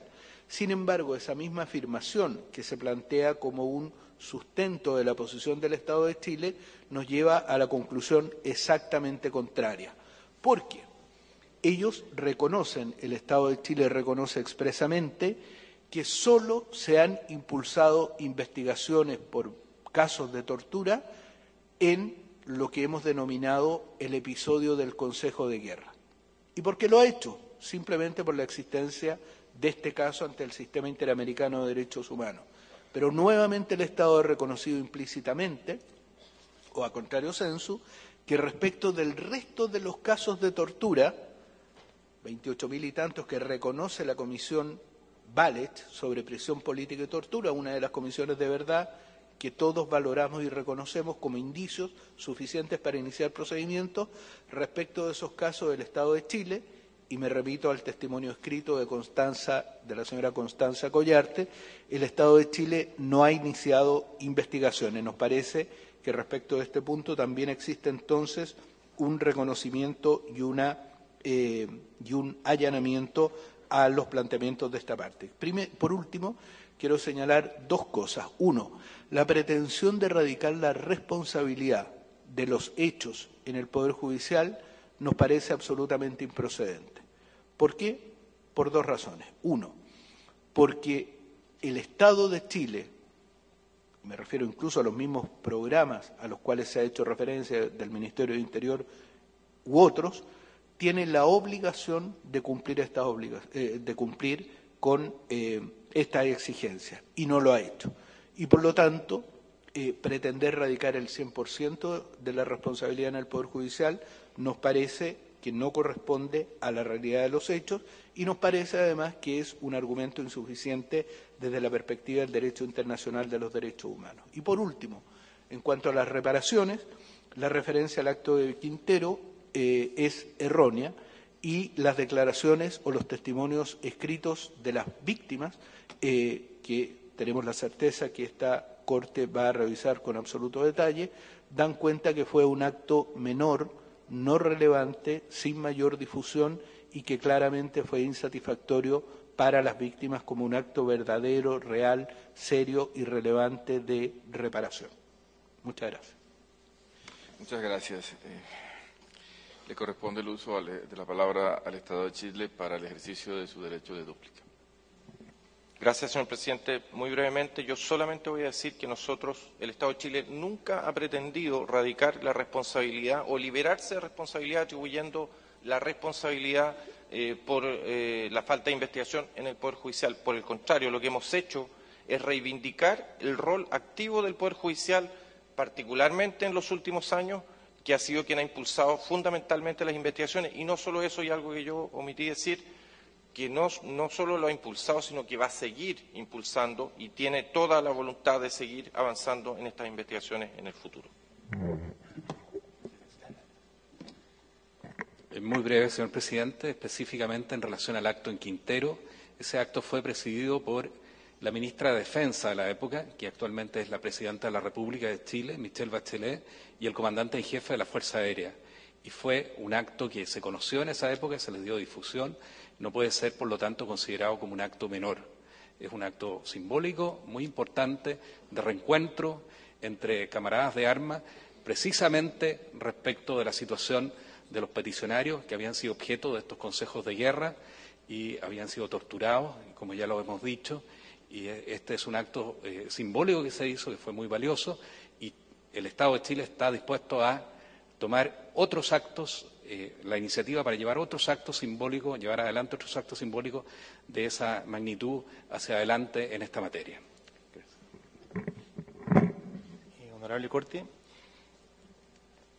no hay ningún allanamiento a las pretensiones de la peticionaria. Lo que ha habido es un reconocimiento de hechos de los que no hay ninguna duda.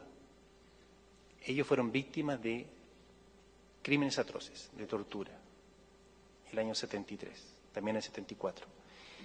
Y no hay ninguna duda de que los consejos de guerra son un paradigma de violación al debido proceso y que en esos procesos ellos fueron torturados.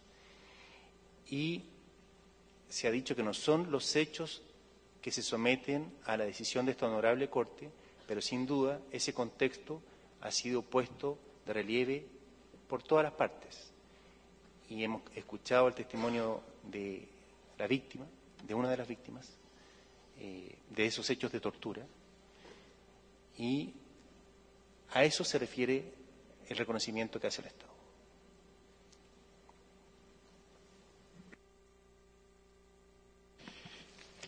Le corresponde el uso de la palabra a la Comisión Interamericana para hacer sus observaciones finales. Señora Presidenta, tiene la palabra. Thank you, Mr. President. I'm Rosemary Antoine, President. Rosemary Antoine, presidenta de la comisión, y Silvia Serrano me seguirá en la palabra.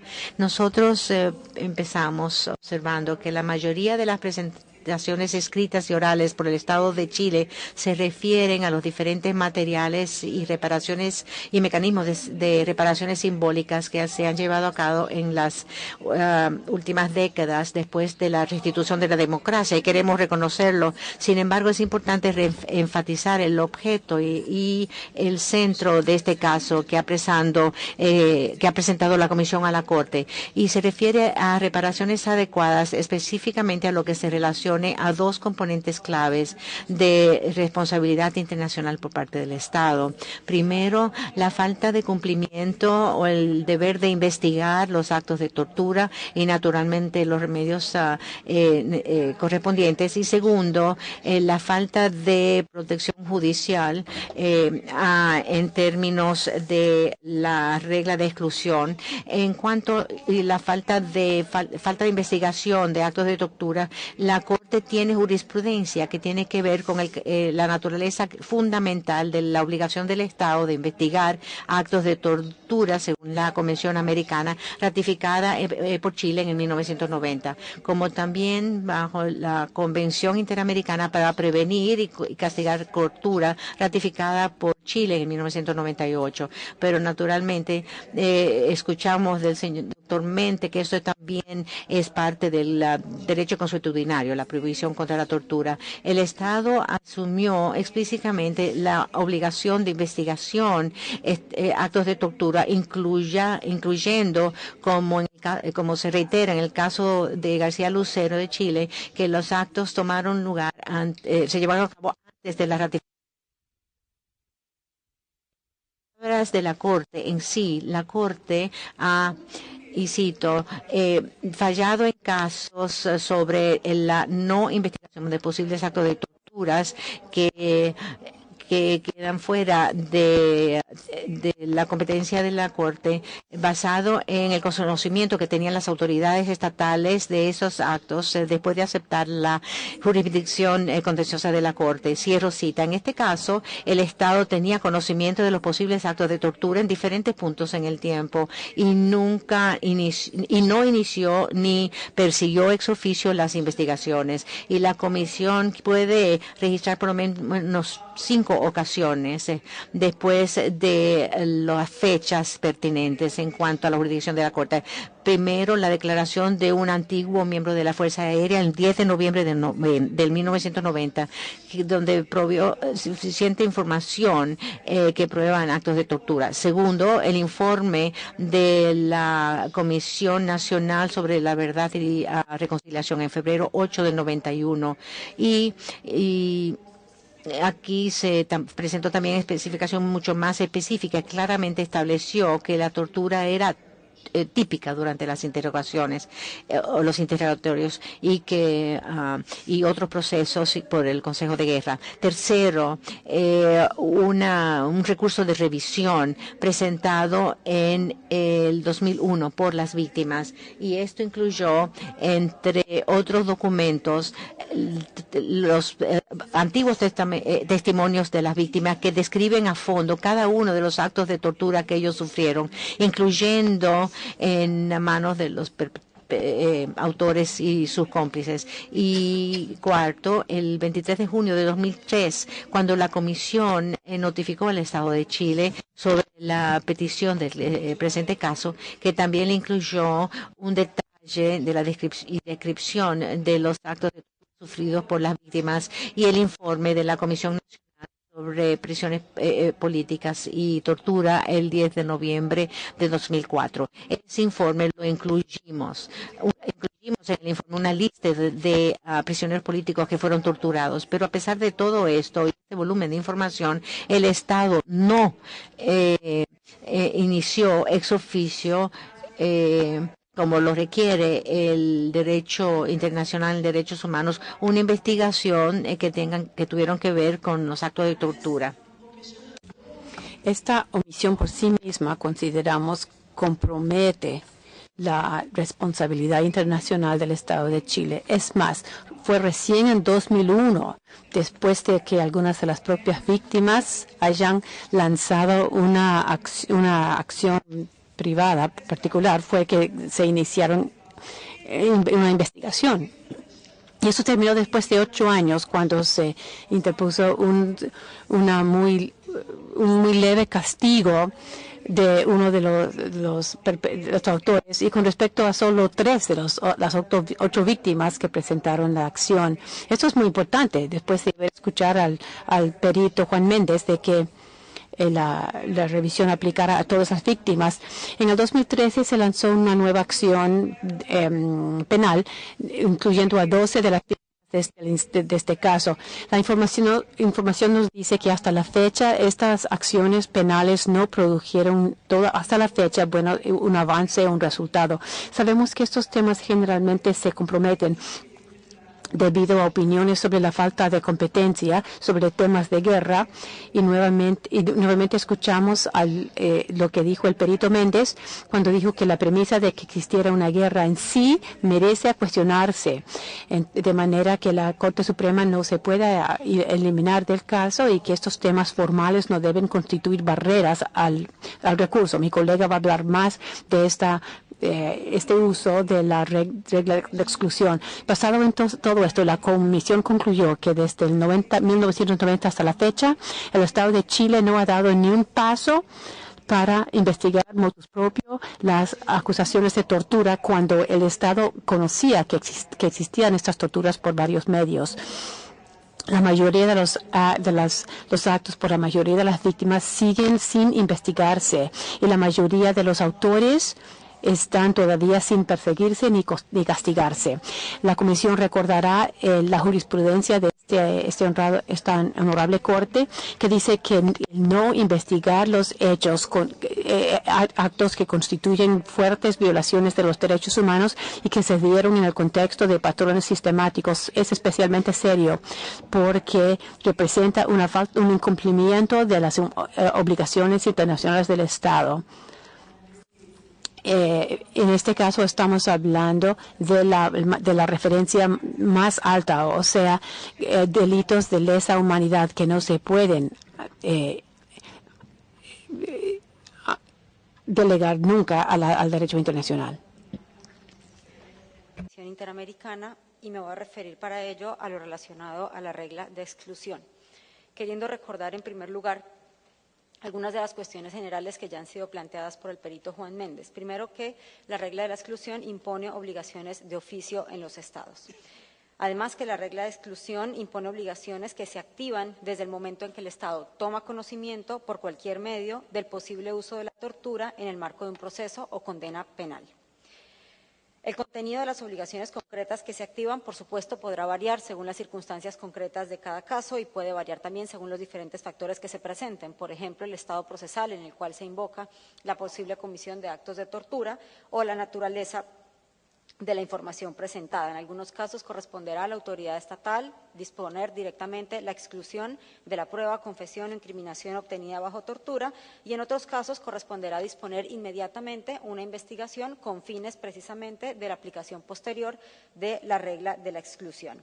Con estas generalidades, entonces, la Comisión reitera que el Estado, desde el momento en que ratificó la Convención Americana sobre Derechos Humanos y la Convención Interamericana para prevenir y sancionar la tortura, estaba obligada, por una parte, a darle un efecto real a la regla de exclusión, es decir, a aplicarla en todos los casos en que fuera aplicable, y, por otra parte, a adecuar su derecho interno para procurar que existieran recursos efectivos para hacer precisamente aplicable esta regla. Me voy a referir entonces a estas dos obligaciones que asumió el Estado desde la ratificación de la Convención Americana. El Estado, no existe duda en esta audiencia, que no ha adoptado medida alguna de oficio para aplicar directamente la regla de la exclusión o para investigar con ese fin de aplicar la regla de la exclusión las torturas denunciadas por las víctimas. La Comisión enfatiza que esta obligación surgió para el Estado desde que tomó conocimiento de que en los procesos seguidos por los consejos militares se usó la tortura.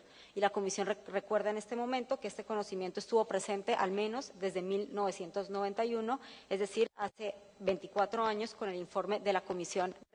Como indicó el testigo del Estado el día de ayer, tiene una sección detallada sobre el uso de la tortura en el contexto de los procesos seguidos por los consejos de guerra, incluyendo información sobre métodos de tortura, entre otros. Al menos desde ese momento era exigible para el Estado la obligación de adoptar medidas tendientes a invalidar los procesos y las condenas. El conocimiento, como también ha conocido la Corte, de estas torturas en estos procesos se ha profundizado y detallado con posterioridad, incluso ya a través de la Comisión Valech, la 1 y la 2, con el reconocimiento expreso de las víctimas del presente caso como personas que fueron sometidas a tortura en el contexto de los procesos de estos consejos militares. A pesar de ello, el Estado tampoco, aún contando con un reconocimiento de la Comisión de la Verdad de estas personas como víctimas de tortura, tampoco inició ninguna acción de oficio para hacer aplicable la regla de la exclusión. Pero además de que el Estado no adoptó estas medidas de oficio, tampoco ofreció un recurso efectivo para que las víctimas a instancia de parte pudieran hacerla efectiva. Lo escuchado en esta audiencia, incluido lo mencionado por el perito Valenzuela el día de ayer, confirma que la única vía en Chile para impugnar una condena penal en firme es el recurso extraordinario de revisión. Asimismo, se confirmó que hasta el año 2005 existía un impedimento constitucional relacionado con la competencia para usar este recurso frente a decisiones de los consejos de guerra en tiempo de guerra. Esta situación de falta de marco normativo y de falta de recursos está claramente ejemplificada en la violación central del presente caso, que es precisamente el rechazo in limine del recurso de revisión interpuesto en septiembre de 2001 y que fue rechazado por precisamente estas razones de competencia.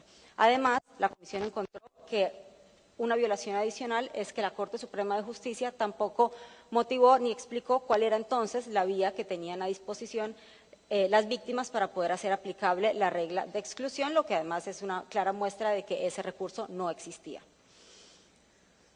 En ese sentido, con esta decisión es que se materializa la denegación de justicia para las víctimas y la responsabilidad internacional del Estado.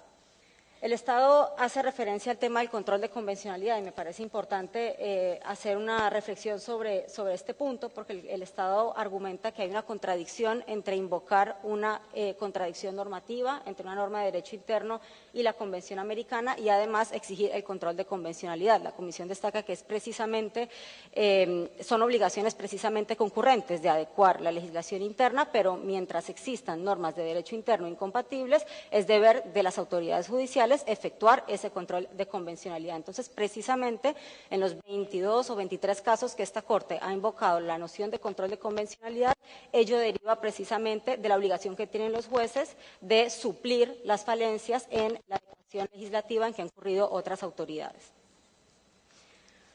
Continuando, entonces, que en este caso, entonces, la violación se da por la falta de adecuación normativa, pero además porque la Corte Suprema de Justicia no adoptó un control de convencionalidad al interpretar la limitación de competencia de la Constitución, la Comisión se va a referir entonces a lo relacionado a la decisión del año a los cambios constitucionales del año 2005, destacando que son relevantes únicamente para efectos de reparación, porque la responsabilidad del Estado quedó consumada entre los años 2001 y 2002 con la respuesta del recurso de revisión. Y para ello es importante señalar que el cambio del año 2005 se refiere única y exclusivamente a la limitación de competencia que estaba en la Constitución por parte de la Corte Suprema respecto a las decisiones de los consejos de guerra. Sin embargo, no se ha aportado prueba alguna sobre la efectividad material ni realmente que a partir del año 2005 hubiera habido un cambio sustantivo en las posibilidades de hacer efectiva la regla de exclusión. El agente del Estado citó en esta audiencia una multiplicidad de recursos de revisión en materia penal que han sido efectivos, pero no indicó que ninguno de estos recursos de revisión en materia penal se refieren a la invocación de la regla de exclusión y de condenas en firme a las que se llegó mediante tortura. Específicamente, entonces, la única decisión con la que se cuenta es la del año 2011, que ya ha sido citada varias veces en esta audiencia y que, según el Estado, pone de manifiesto que ahora sí está disponible el recurso de revisión. Sin embargo, me remito a la página 108 de la contestación por escrita del Estado, en la cual explica las razones por las cuales esa acción de revisión del año 2011 fue rechazada. Y cito textualmente: porque los supuestos fácticos que sirven de fundamento a la pretensión no se compadecen con las exigencias de la causal alegada. Cierro comillas. ¿Cuáles fueron los supuestos fácticos que se invocaron en esa acción de revisión y que la Corte Suprema en 2011 dice que no se compadecen con las causales de revisión? Precisamente denuncias de tortura. Lo que se presentó en el año 2011 fueron denuncias de tortura y la decisión de la Corte Suprema indica que ello no se compadece con la causal de revisión. En ese sentido, esta motivación deja claro y evidente que el recurso de revisión todavía no constituye un recurso que el Estado haya aprobado como efectivo para la regla de la exclusión. Como dije, este tema es relevante para efectos de las medidas de no repetición y las reparaciones que dicte la Honorable Corte Interamericana, pero por supuesto no tiene además ningún efecto en la responsabilidad internacional consumada del Estado. Muchas gracias. Bien, ¿han concluido? Muchas gracias, señores Comisión Interamericana. Para concluir la audiencia, debo preguntarles a los señores jueces si tienen observaciones, interrogantes. Juez Eduardo Ferrer MacGregor. Sí, señor presidente, muchas gracias. A la representación del Estado, tengo algunos planteamientos, pero no para que lo respondan aquí, aunque si quieren hacer algún tipo de referencia, más que nada para aclararlo o darnos elementos para mejor resolver en los alegatos finales escritos. La primera cuestión, ¿cuáles han sido las diligencias practicadas en relación a la investigación de los hechos de tortura en perjuicio de las 12 presuntas víctimas de este caso y cuándo tuvieron lugar? O sea, ¿cuál es la situación actual y qué se ha hecho, ¿no? En segundo lugar, estas investigaciones respecto de los hechos de tortura sufridos por las presuntas víctimas del caso, si han sido iniciadas de oficio o cómo se iniciaron, ¿no? Y en tercer lugar, desde el año 2005, aquí se ha hecho alusión a que, si no mal entiendo, se han presentado 15 casos o 5 solicitudes de revisión, o la pregunta más bien es, a partir del año 2005, ¿cuántas solicitudes de revisión de otras sentencias a los consejos de guerra se han presentado en general, ¿no?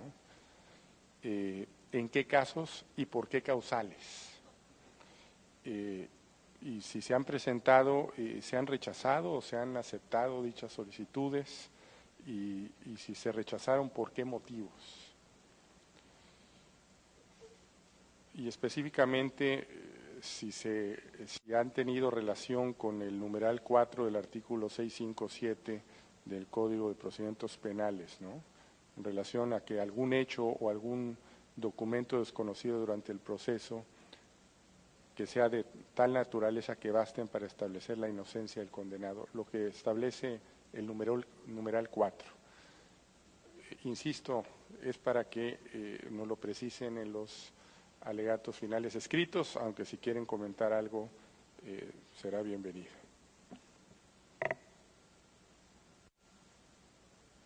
Adelante.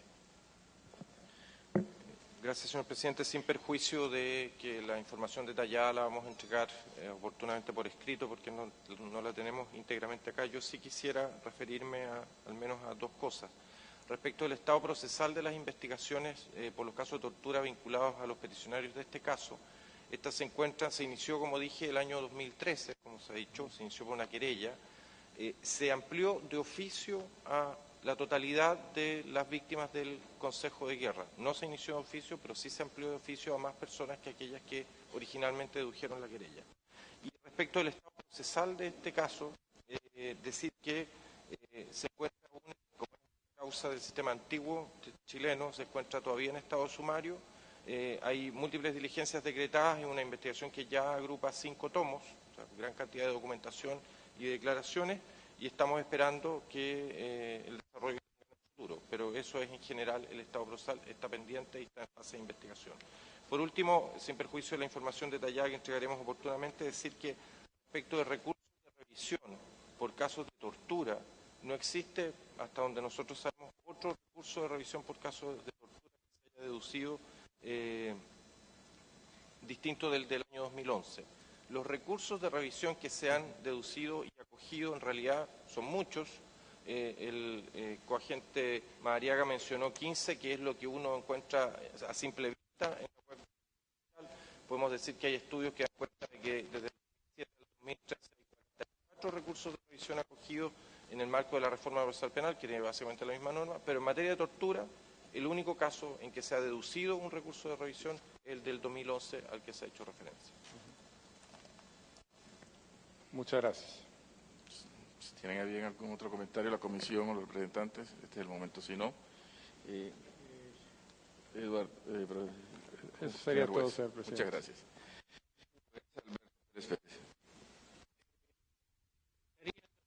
Representantes del Estado, si los consejos de guerra integran el Poder Judicial, el Poder Ejecutivo o alguna otra estructura jurídica, y si los miembros de los consejos de guerra tienen formación jurídica necesariamente.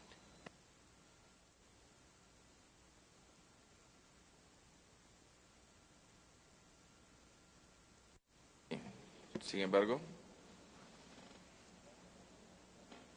No, se trata, perdón, señor juez, se trata de tribunales militares en tiempos de guerra, por tanto no existen, no tienen existencia permanente y solamente cuando ha habido un estado de guerra hay consejos de guerra. Los últimos consejos de guerra que hubo fueron precisamente los que hubo después del golpe de Estado de 1973. Pero eso no es lo que pregunté. Pregunté si integran el Poder Judicial, el Poder Ejecutivo o alguna otra estructura y si los integrantes tienen formación jurídica. Son tribunales militares, hasta el año 2005 estaban excluidos, no me atrevería a decir, pero estaban excluidos de la superintendencia de la Corte Suprema y por tanto eran tribunales especiales que estaban fuera del Poder Judicial chileno.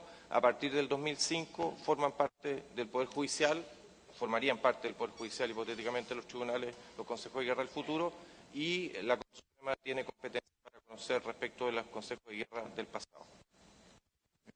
Y la normativa que los rige se ajusta a los principios establecidos en la jurisprudencia de la Corte Interamericana de Derechos Humanos sobre tribunales militares. Muy bien. Presidente, sin perjuicio de una respuesta más detallada a todas las importantes interrogantes que nos ha hecho el magistrado Alberto Pérez Pérez. Solamente un dato de carácter histórico que creo que es bien importante. Existieron en la historia de Chile, décadas atrás, en conflictos armados, la posibilidad de instalar consejos de guerra. Pero aún en esos conflictos armados, la Corte Suprema nunca se sustrajo de controlar la actuación de estos consejos de guerra. Esta situación cambia después del golpe de Estado.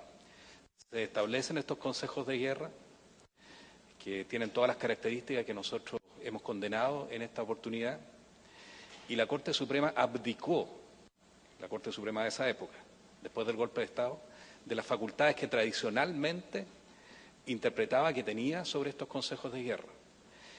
Esa abdicación, que fue, digamos, desde el punto de vista práctico que hizo la Corte Suprema de esa época, fue consagrada luego constitucionalmente. La Constitución del 25, la Constitución anterior a la Constitución del 80, no tenía la exclusión de los consejos de guerra de la Corte Suprema. Y sin embargo, la Constitución de 1980, dictada por la dictadura, excluyó expresamente de la Superintendencia Directiva, Correccional y Económica de la Corte Suprema a los tribunales militares en tiempo de guerra. Y esto recién pudo ser subsanado, honorable Corte, el año 2005, a pesar de que los gobiernos democráticos intentaron hacerlo desde el año 1990. Muchas gracias. Sí, señores representantes, a propósito de la pregunta. Muchas gracias, señor presidente.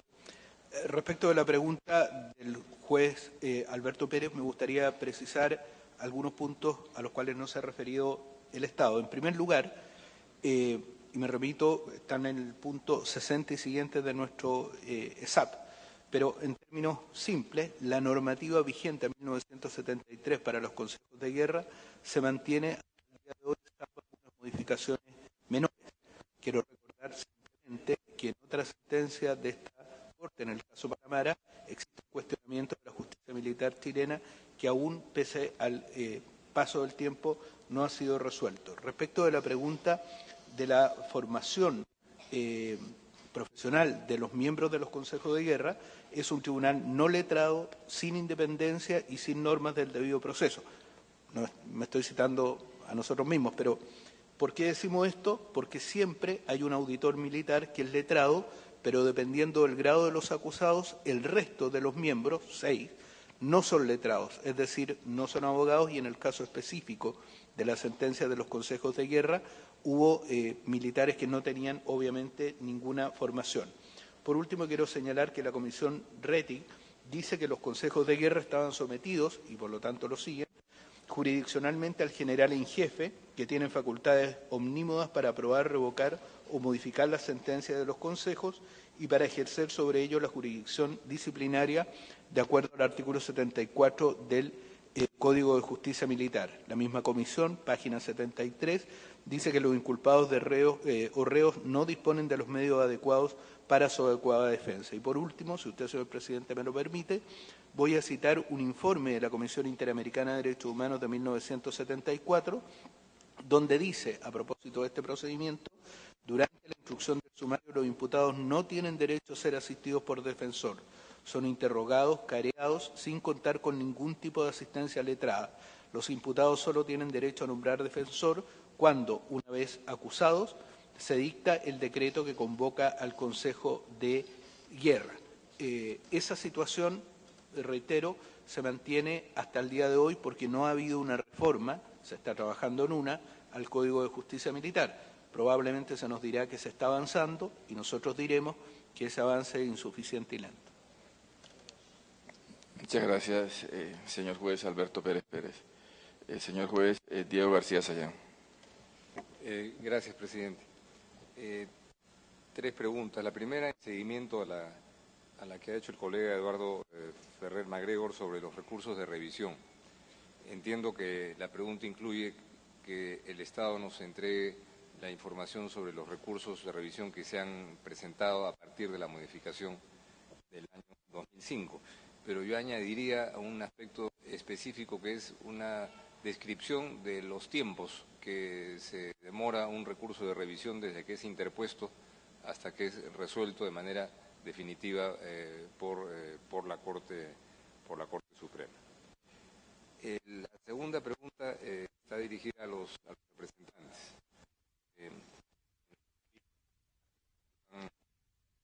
Plantean que haya un procedimiento judicial expeditivo.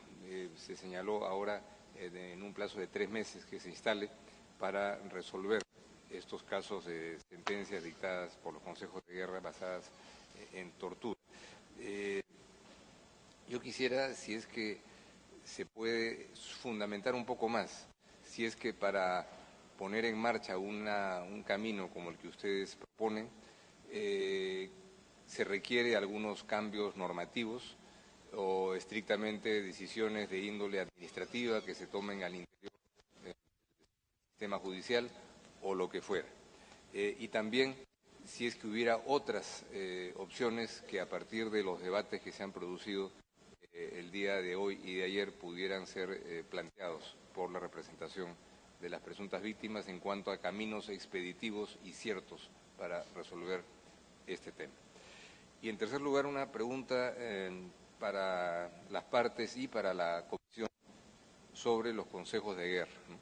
El supuesto de un consejo de guerra era que había una guerra, ¿no? Hemos escuchado en los debates de ayer y de hoy la coincidencia de que esa guerra no existió, que era una situación distinta. Entonces la pregunta es cuál es la implicancia jurídica para el derecho internacional que se hayan llevado a cabo procesos penales con condenas sobre la base de un supuesto fáctico que no coincidía con la realidad, si es que esto es relevante o irrelevante desde el punto de vista del derecho internacional. Eso es todo, presidente. Bien, son preguntas para ser absueltas en los alegatos escritos. Señor juez Emanuel Ventura. Sí, señor presidente, muy rápidamente, porque no le contestaron todo lo que preguntó don Alberto Pérez Pérez. No, creo que no se escuchó alguna de las preguntas. Pero, en fin, lo voy a repetir por si no lo escucharon. Pero a mí me interesa saber de qué año es el Código de Justicia Militar. Me puedo equivocar, magistrado, pero entiendo que es de 1927. 27. El vigente. El vigente. Y era el que estaba vigente en 1973. ¿Pueden ser juzgados civiles bajo este Código de Justicia Militar o solamente militares? Pueden ser juzgados en ciertas situaciones civiles. Situaciones civiles. Y es precisamente por eso que el Estado está realizando una reforma para precisamente cumplir hoy día lo que estableció esta propia Corte en el caso Palamara, de que la jurisdicción de los tribunales militares se circunscriba solamente a delitos militares estrictamente cometidos por funcionarios militares. Entonces, procede ahora el juzgamiento de civiles por delitos que no son básicamente el mantenimiento del orden, de la disciplina dentro de las fuerzas militares, y por delitos no militares. Perdón. En este momento. Magistrado, vamos a contestar detalladamente su pregunta, pero efectivamente los supuestos en que se podrían aplicar a personas que no fueran militares en servicio activo ciertos delitos están claramente establecidos en el artículo 5 del Código de Justicia Militar y se refiere a los delitos militares que allí se señalan, pero nos gustaría, para la acertada inteligencia de nuestra respuesta, poder contestarla por escrito. Muchas gracias. Debo entender entonces de las respuestas que se han dado sobre este punto que se han hecho desde 1973 a la fecha una serie de reformas menores y que la principal que afecta el Código de Justicia Militar es la reforma constitucional del 2005. Hubo otra modificación también. Sin duda no es nuestra especialidad, pero antes los civiles podían ser juzgados por tribunales militares como regla. Hoy no. Me imagino que la única excepción es el tribunal militar en tiempo de guerra, pero los tribunales militares en una situación normal no juzgan civiles. Ahora, lo que sí ocurre, y para decir todo completamente, es que cuando un militar o carabinero comete un delito contra un civil, sigue todavía siendo juzgado por la justicia militar. Entonces se cumplió la mitad de la tarea, pero no es que esté igual que en 1927, aquí hubo un avance muy importante. Sí, no, indudablemente yo tengo una pregunta más en relación con este tema.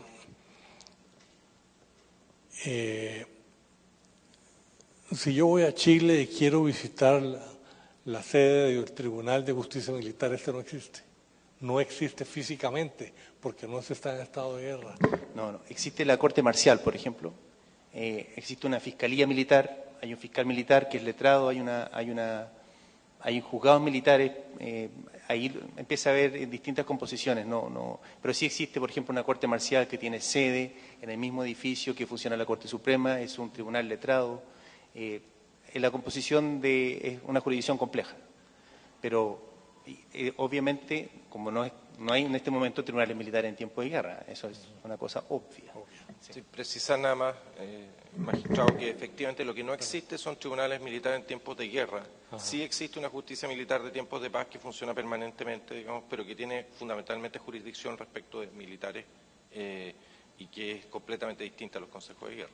Sí, magistrado, perdón, yo quiero rectificar mi respuesta inicial, porque efectivamente hay una reforma del año 2011, que aquí se ha hecho mención, que precisamente excluye a los civiles como imputados en la jurisdicción de los tribunales militares.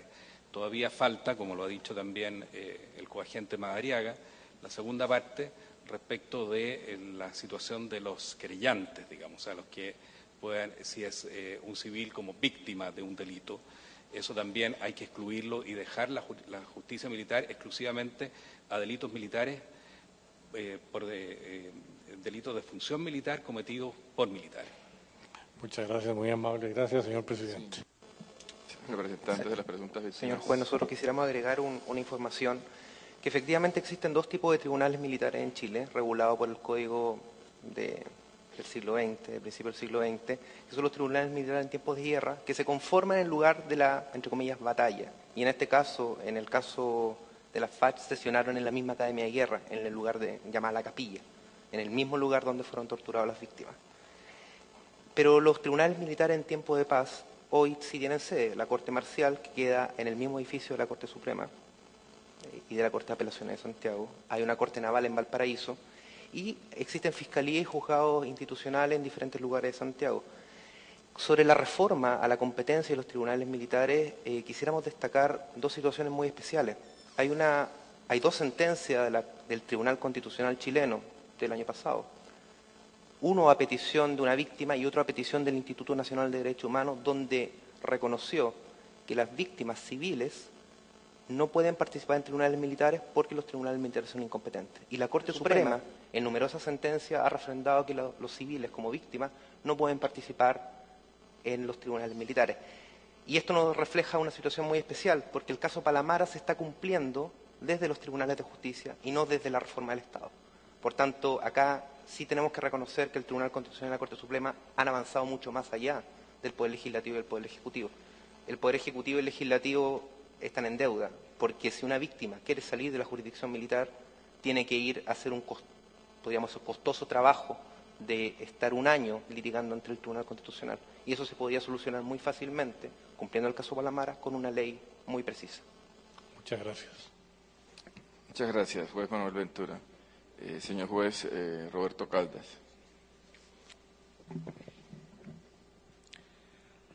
Também a representação do Estado.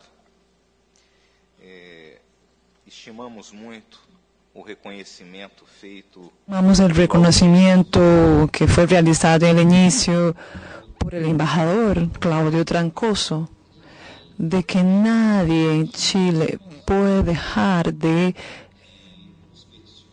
reconocer que los peticionarios fueron, de hecho, víctimas de tortura y graves violaciones de derechos humanos. Por todo lo que vimos entre ayer y hoy, en los 2 días de audiencia, esto es muy importante para el trabajo que nuestro tribunal debe de realizar. Y también es importante considerar que este paso que debe de ser dado aún en este proceso es menor que ese reconocimiento, pero es importante. Voy a referirme a la existencia o no de un recurso efectivo, porque el artículo 25 de la Convención Americana de Derechos Humanos dice que toda persona tiene derecho a un recurso sencillo y rápido. Así que considero, se podría decir que las partes han utilizado o intentaron el recurso de revisión antes de 2005 y otra después de 2005, ya para el 2011, y el fallo es del 21 de diciembre de 2012. ¿Será que decir a las partes a utilizar o de nuevo usar el recurso de revisión no sería más de lo mismo, la misma cosa?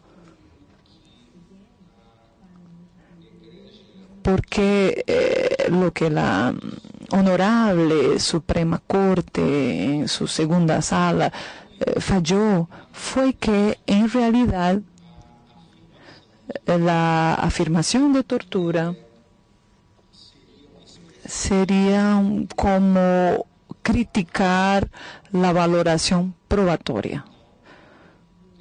Por lo tanto, creemos y valoramos mucho que el Estado y la sociedad chilena hayan llegado a este importante momento histórico de reconocimiento y aquí delante del Tribunal Internacional, y la tranquilidad de la representación chilena para reconocerlo y reconocer que ellos son víctimas de crímenes graves de derechos humanos e incluso la tortura. Entonces nos parece que este reconocimiento de oficio y hasta hoy indicar una forma para resolver antes del fallo de la Corte sería muy bienvenido.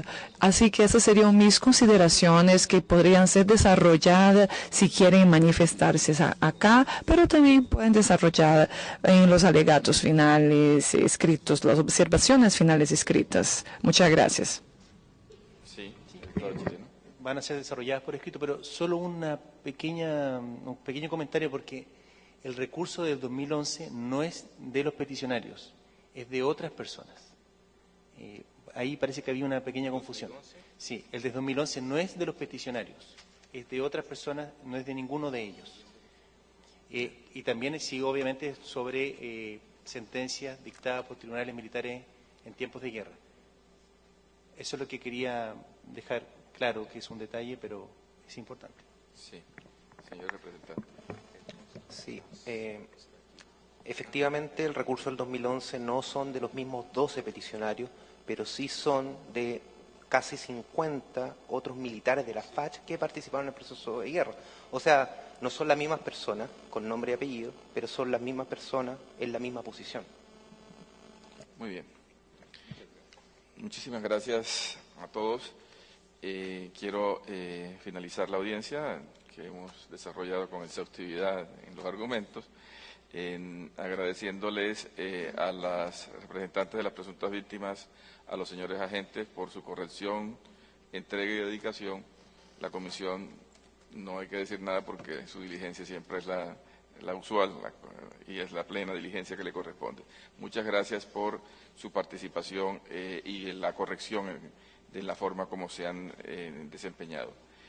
Antes de levantar esta audiencia pública, quisiera recordar a las partes que, de conformidad con lo dispuesto en el punto resolutivo 12º de la resolución de presidencia de la Corte del 10 de marzo de 2015, los representantes de las presuntas víctimas, el Estado y la Comisión Interamericana cuentan con plazo hasta el 25 de mayo de 2015 para presentar sus alegatos finales escritos y sus observaciones finales escritas respectivamente. Este plazo, les recuerdo, es improrrogable. se levanta esta sesión y esta Corte continuará con la siguiente audiencia a las 3:30 de la tarde. Muchas gracias. Por favor, todos de pie, la Corte se retira.